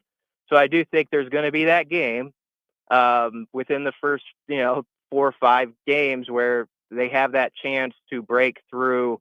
And I know there's guys on Twitter or X who will show Nebraska's drives in the final 2 minutes over the last decade, and it's just it hurts your eyes to look at. That's Stu Manji. So yeah, that's our guy. Yes. So I hope that chart, we could quote tweet it, and look, they did it. They got through there, and maybe that starts something on the other side of things. Something that used to be said around here was in regards to football is the cupboards are full, right? And that there are, there's a ton of talent on this Nebraska football team. And I agree with that statement in terms of this team. There is a ton of talent, but would you say that in terms of the resources that have been put into this football program, that in terms of what they're paying coaches and what they're paying players and, what they're doing in recruiting and so on and so forth, and the facilities, would it be safe to say that the cupboards are empty in terms of grabbing all that stuff and putting it toward football, and that because of that, it might add a ton of pressure onto this season of results essentially for Nebraska football? I don't know if I'm understanding completely, but do you think that the fact that they just have put in a ton of resources to this season has added so much pressure, despite the fact that this is year 3 on a 7-year deal for Matt Rule? Yeah, I also just think it's because it's year 3, and now that we know the narrative with Matt Rule. That's been a year where things have sort of taken off. He even joked about it. When he was on the McAfee show, he's like, no pressure, right? There's an understanding there. You've got that 31-10 mark in year 3 and after that people say okay, year 1 for this guy's been a certain way, year 2, but year 3, look at that. That's when you get to the double-digit wins.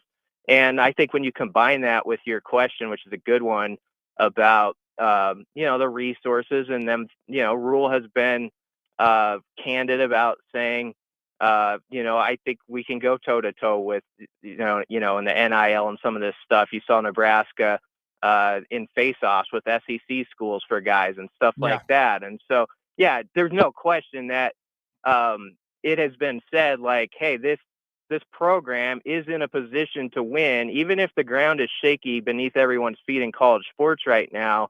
I think Rule has, and this is good, he's expressed this is a place that can succeed through this. I thought that when I took this job, and I think that now. I think that's good to hammer home, but no doubt to your question, with that, there is that thought like, okay, let's see it now. Let's see 10 wins. Let's see that massive breakthrough, and it would lift everything. You know, I mean, there's a wrestling obviously had a great weekend.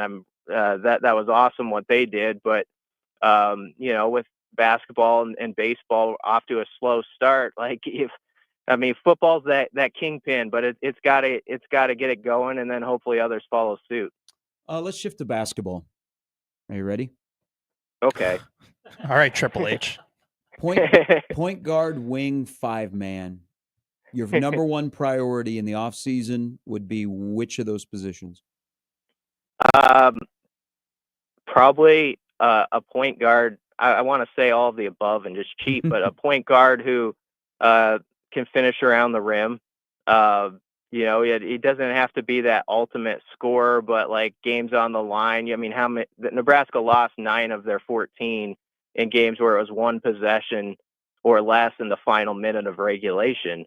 And so I think that's the part where it makes such a big deal to have that dude who's a facilitator and also is just sort of that clutch guy, you know, that can thrive in those moments. But with that, they need to find that it's going to be nice having Rink Mass back, but they need to find that 6'8", 6'9" guy. And I think there was hope before the year that Burke's shot was going to take off. That is really a threat, you know, to hit a few behind the arc or at least make the opposition think he could. And that would be such a big deal to have another big that makes the defense at least consider that, where they're not allowed to just clutter the paint and all that. I was looking at the numbers, and, you know, you heard Fred say it made 100 less threes this year. I mean, they had 5 guys on the team last season who made 36 threes or more. They had 3 this year. And so that's the difference. Like Connor Essegian has a bad game on Sunday, goes 0 for 8. There were times last year when a shooter had a bad game, but like Keisei Tominaga had a bad game against Wisconsin, and CJ Wilcher was there that day. Or Jamarcus Lawrence was there at Indiana. And so you had that diversity of options where it wasn't as exaggerated if this one shooter was off because there was another guy who could pick up the slack. So somehow, some way, there's a reason why he's continually talked about the difference in 3-pointers since Sunday, because it's got to be something that they return that figure back to where it was. What do you think is more important then when they go in the portal this offseason with a lot of scholarships? What's more important, getting that superstar or actually building depth? I think their best bet is building depth for this particular program. Now, obviously, if you happen to find that gem, and we got to remember this too, like Bryce Williams 2 years ago when they picked him up, I mean, he had an injury and he had a nice finish like in the CBI for Charlotte. Yeah. But like our rankings and other people's rankings didn't have him as like a top 5 or top 10 guy. He was sort of, you had to go scroll down the list and it was like, oh, Nebraska, that could be a nice piece. And so I think depth is my answer to your question, but also within that, it's nailing that eval on someone who maybe he's not ranked in the top 5 of the portal rankings, but they truly believe they've got something special. They thought that with Bryce right away. I think they knew they had stole one there. And so somebody like that within those depth pieces and shooting options would obviously be monumental. Yeah. We'll see you. We'll hear you later this morning with Matt Rule. But as always, appreciate it. Are you relieved that basketball is over? Exhausting? I'm not relieved. Okay. I'm kind of sad. I wish I were getting the rental after this press conference and going to Indianapolis today.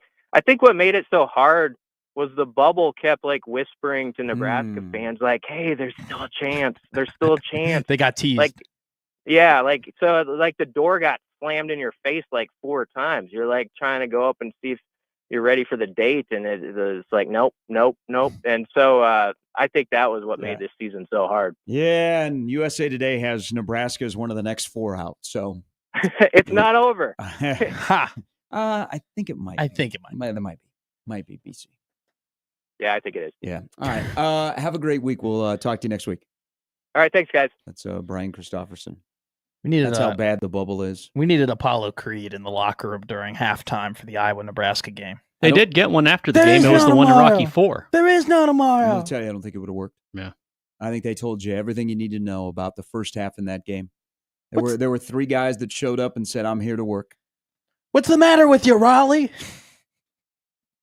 You could have given them that pep talk after your time at McKinney's. Maybe that would have worked. Yeah, no. Guys, it would behoove you to score more points than the opponent today. I mean, I would have just walked in and done this. I Please. don't know what you want. Please. I don't know. So move on to the offseason. How many more clipboards can you break? No more basketball. And Baseball's coming. the only people that will benefit from playing basketball the rest of the year for Nebraska are guys that want tape to go into the portal. It's like a lollipop, you know? How many clipboards can you break to get the message to your team? Same thing. All right. When we come back, Omaha going to the NCAA tournament for the first time is the result of 2 regimes. We'll get into that. And Nebraska ball Mike will join us to talk about football. And Mark Manning's weekend, second to the Big Ten. Yeah, hell of a week. Better than Iowa. Yeah. We're always better than Iowa. Penn State's a wagon, though. Hey, I saw somebody yesterday with Polk County license plates driving here in Omaha. They had the Urbandale sticker on the side of their car. Oh, look at that. Because we are the U. 1620 The Zone.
I don't get ready to duck here because I'm about to say something really nice about Trev Alberts. Huh. I thought there you go. I'm about to say something really nice about my co-host. Kidding. You say nice things about me. That's Jimmy. What do you mean? Jimmy says nice things. Everybody says nice things. So Omaha going to the NCAA tournament for the first time. A historic moment. It's very, very special. There's just so much stuff that's out there about Omaha men's basketball that is to my delight. Fun is being had. Well, it used to be where no one talked about us, and they only talked about bad things about UNO or Omaha. They were overlooked. You were scoffed at. You weren't considered to be. Well, it just won 9 games 2 years ago. Yeah. And now we won 22, which set a program record. But there's also the part of how Omaha got here and where they will go that is a tribute to the 2 regimes that have been in the power chair at 60th and Dodge most recently. The moment like Sunday night in Sioux Falls where you make the NCAA men's basketball tournament, which is the greatest athletic accomplishment in the history of Omaha athletics, is not possible if you don't make a tough decision that included dropping 2 extremely popular sports that was a firestorm for a while. The new regime has come in and helped that, also having the head basketball coach played football. But Trev making the decision to move everything to Division I, men's basketball wouldn't have gotten to experience that. They've done that. Now you have Adrian Dow, who made the hire of Chris Crutchfield, who will move the program forward because there's a lot of positivity and excitement in Omaha athletics, and it's not just men's basketball or hockey. There are other sports.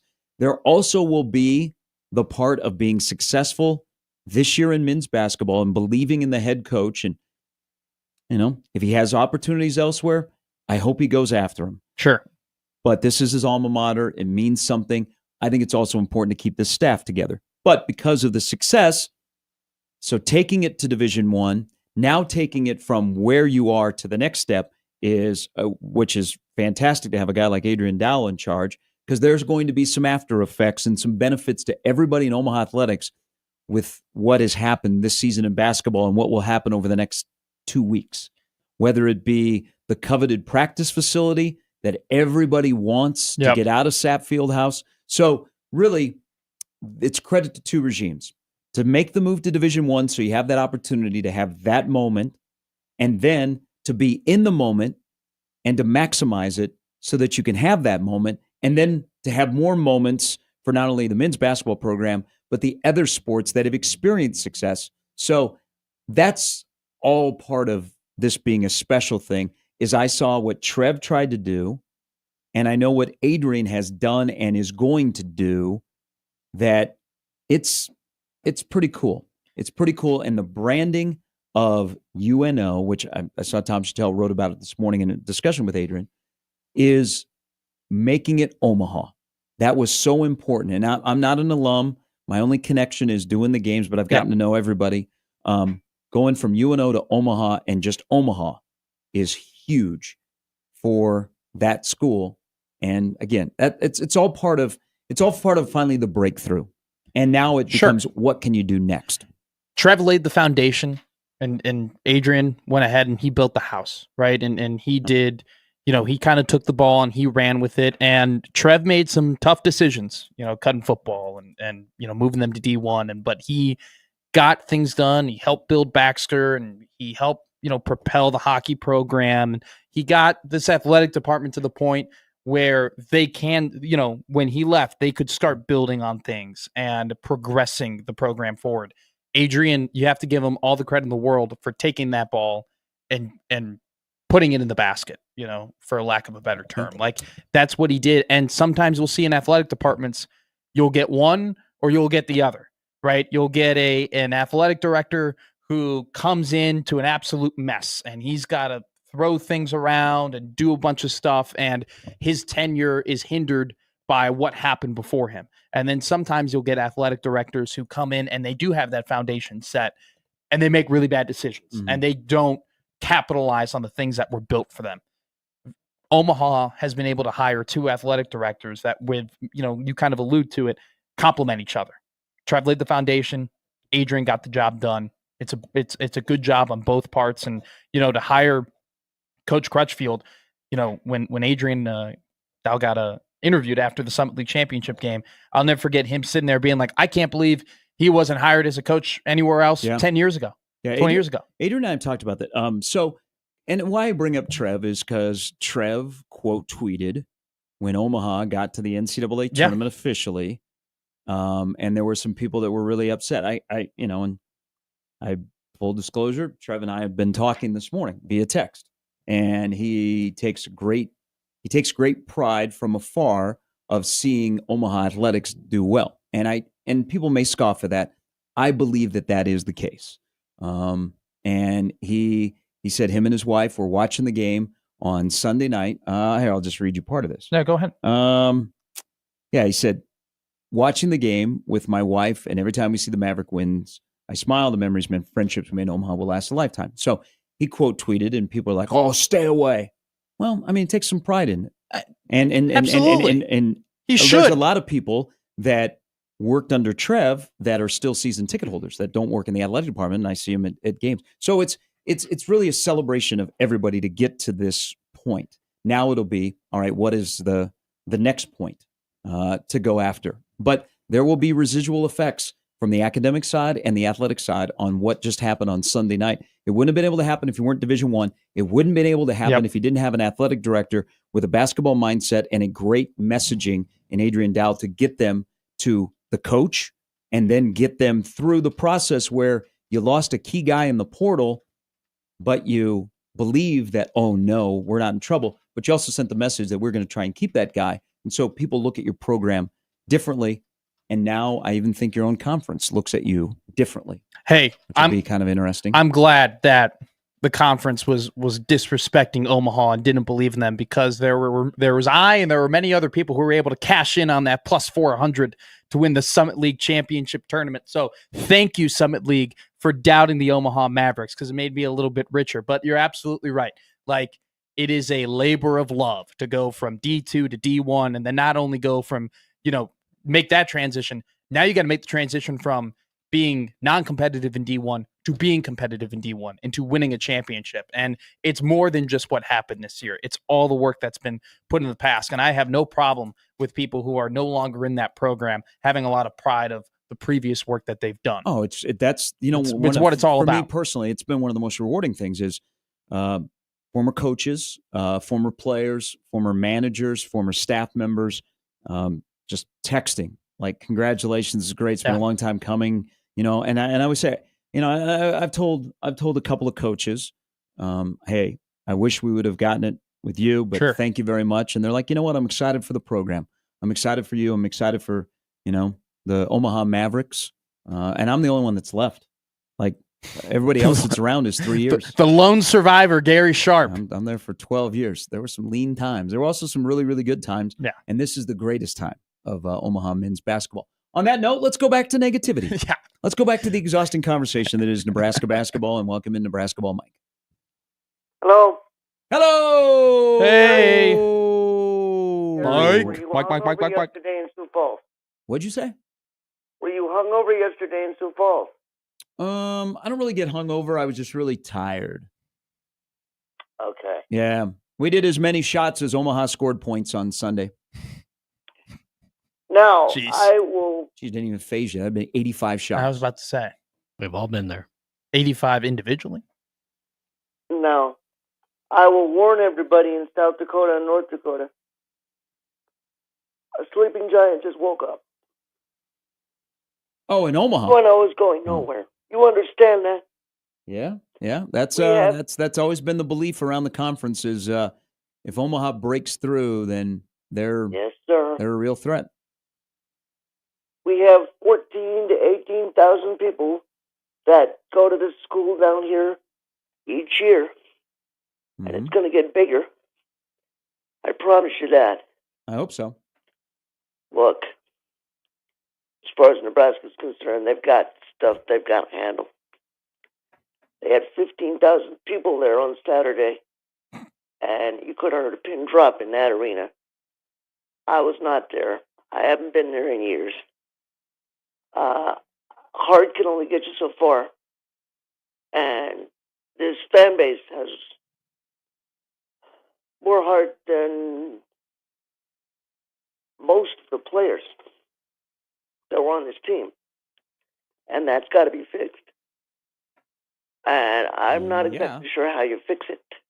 I don't have donor money, but I've got a donor heart.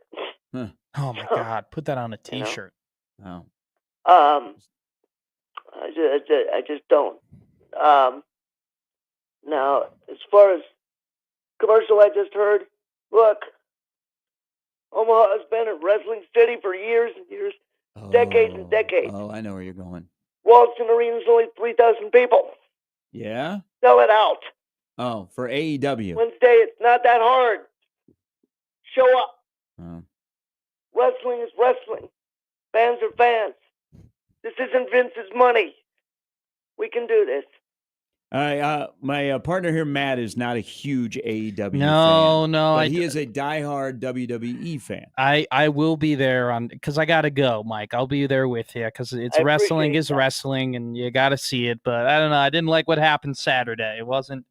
I did. It's getting me a little bit too much WCW with all the gimmicks and whatnot, and the color. Now the odds of my girl showing up from that far away, she's got another show in California. I don't think she's showing up. If she shows up, you're going to be there, right? Yeah. Oh, I got a ticket anyway. Oh, okay. All so right. I might as well, I'll be there. Now, haven't you had some interaction with her? Yeah, but like a bunch of people did. So I'm just me. Who's your girl? Mercedes. Oh, Monet. All right. Yeah. I have an autographed T-shirt to prove it. Hell yeah. You went to Kansas City to see her. That's incredible. So she is such a special person. Does she still tweet at you? That I don't know, and I'm not worried about this. She's got plenty on her mind and plenty on her plate. She knows who Nebraska Ball Mike is, though. Yes. Don't we all? If I'm really a one seed, I'm honored. You are, Mike. Of course you are. I'm just sitting here trying to move the program forward best I can and make sure that Omaha knows that it's not just a Creighton town. And apparently the boys from 16th and Dodge want to do their part to take care of that too. Yeah. All right. We'll try and pull off a upset for you. Okay. I've got my degrees from UNO. Okay, so now you're going to be Maverick Basketball Mike. Yes. For the next week. For you, Gary, that has been here 12 years and seen everything. Yeah. If you get to see it win in the NCAA tournament, Lord. I'll retire. that might be the Please best don't. thing you've ever done. Whoa. In your Wow. Whoa. Whoa. Talking to a broadcaster of the year. Now, I'm not making any shots or guarding, like a 7-foot point guard from Michigan. I don't know. Never know. But you know what? I'm fortunate enough to have been around this long and get to know as many people as possible who have been involved with Omaha men's basketball. And we all get to celebrate this moment. So welcome aboard, Maverick Basketball Mike. You're welcome. All right. Thank you. They earned it. All right. Yes, they did. Thank you very much. MBM. I don't have donor money, but I have a donor heart.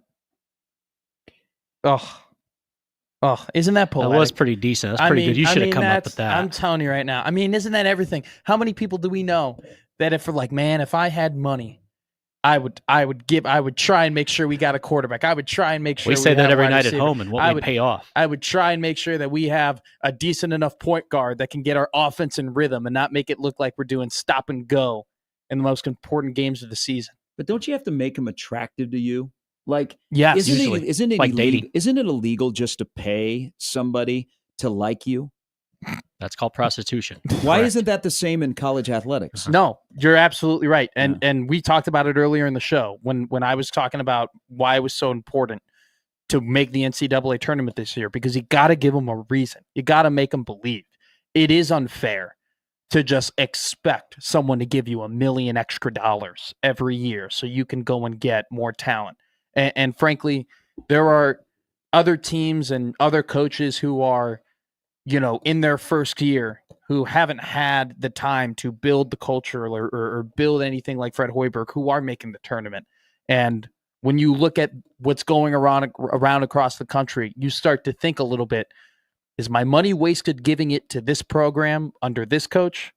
Or is it better off giving it to someone else who's new, who has been able to build programs more recently than Fred Hoiberg and get him to the tournament? I think that's what a guy that would be an athletic director, not necessarily Troy Dannon. Those are things you think about. Absolutely. Well, all right. Quick break. We'll come back. We'll put a wrap on this show. You ready for the crossover?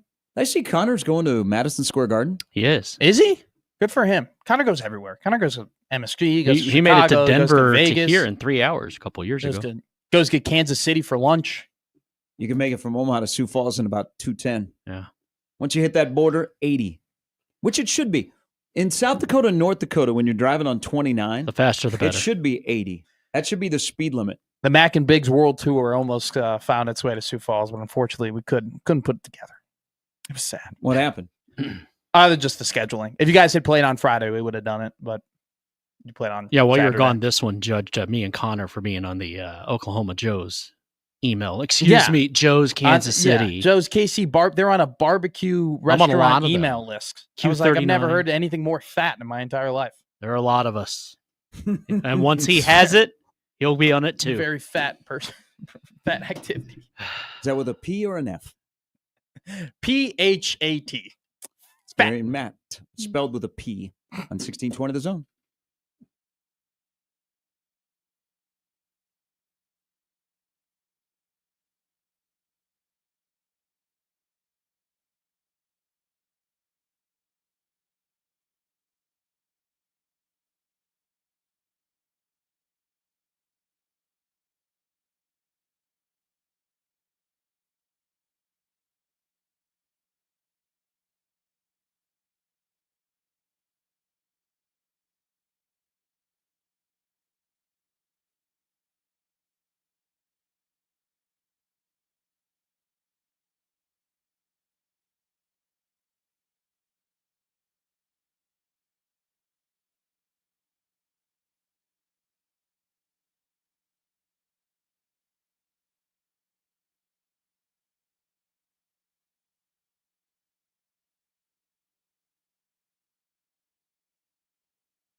Blue taking his time, drives by Sutton, who cut him off on the right block. Blue kicks it out. Long three is way off the mark. 20 seconds ago, rebound by St. Thomas. Blue, a right wing three, is no good. The ball grabbed by Osborne. Tony Osborne dribbling into the open court. 11 seconds, 10 seconds, 9 seconds, 8 seconds. Double the history. Double the trophies. Double the net cutting. And instead of a double question, it's just one. To the NCAA. You mind if we dance in your tournament? Omaha is champions. 85-75. That was pretty damn good. Yeah, I got it. You know, when I decided on that line, after the last media timeout, I'm like, I'm going to have to come up with something. I actually was thinking when I heard that, I was like, okay, when did you think of that? I'm How's it play surprised. out? You know what? I'm not surprised because the amount of times you told me to not touch the money, I was going to say I'm surprised that this wasn't like last week. You're like, all right, what would I say? Like, I think you just you're a very jinxie smurf, superstitious human being. Yes. You believe in jinxes. You believe in superstitions. So it's not surprising that you were like, holy crap, last media timeout. This might actually happen for you to think of the call. You know, it was good. It was fine. 6.3 out of 10, you know, pretty solid stuff. You know? All right. Well, I'll have to get better for a 15-2 upset. You better, man. Take that, Frankie Fiddler. But hey, look forward to hanging out with you. You want to leave summer. us? You could have been dancing. Now we're dancing on Sparty. Hey, so one clarification. So there was, I think it was after the regular season championship, Tony Osborne tweeted out a picture of the day one guys. Something like the grass isn't greener on the other side. Ooh. So people immediately thought that was about Frankie. It's about two other guys that left last year. Tony Osborne, now a follower of Matt McMaster on Twitter. Really? Honored. See, I told you we'd get you more followers. Honored and privileged. I tweeted out during the South Dakota game, even before he got 30, like when he went on that early run in the first half, I tweeted Tony Osborne is that guy. And I got a like and a follow from Mr. Osborne. Very thankful. The guy who, by the way, called me a good luck charm back in January.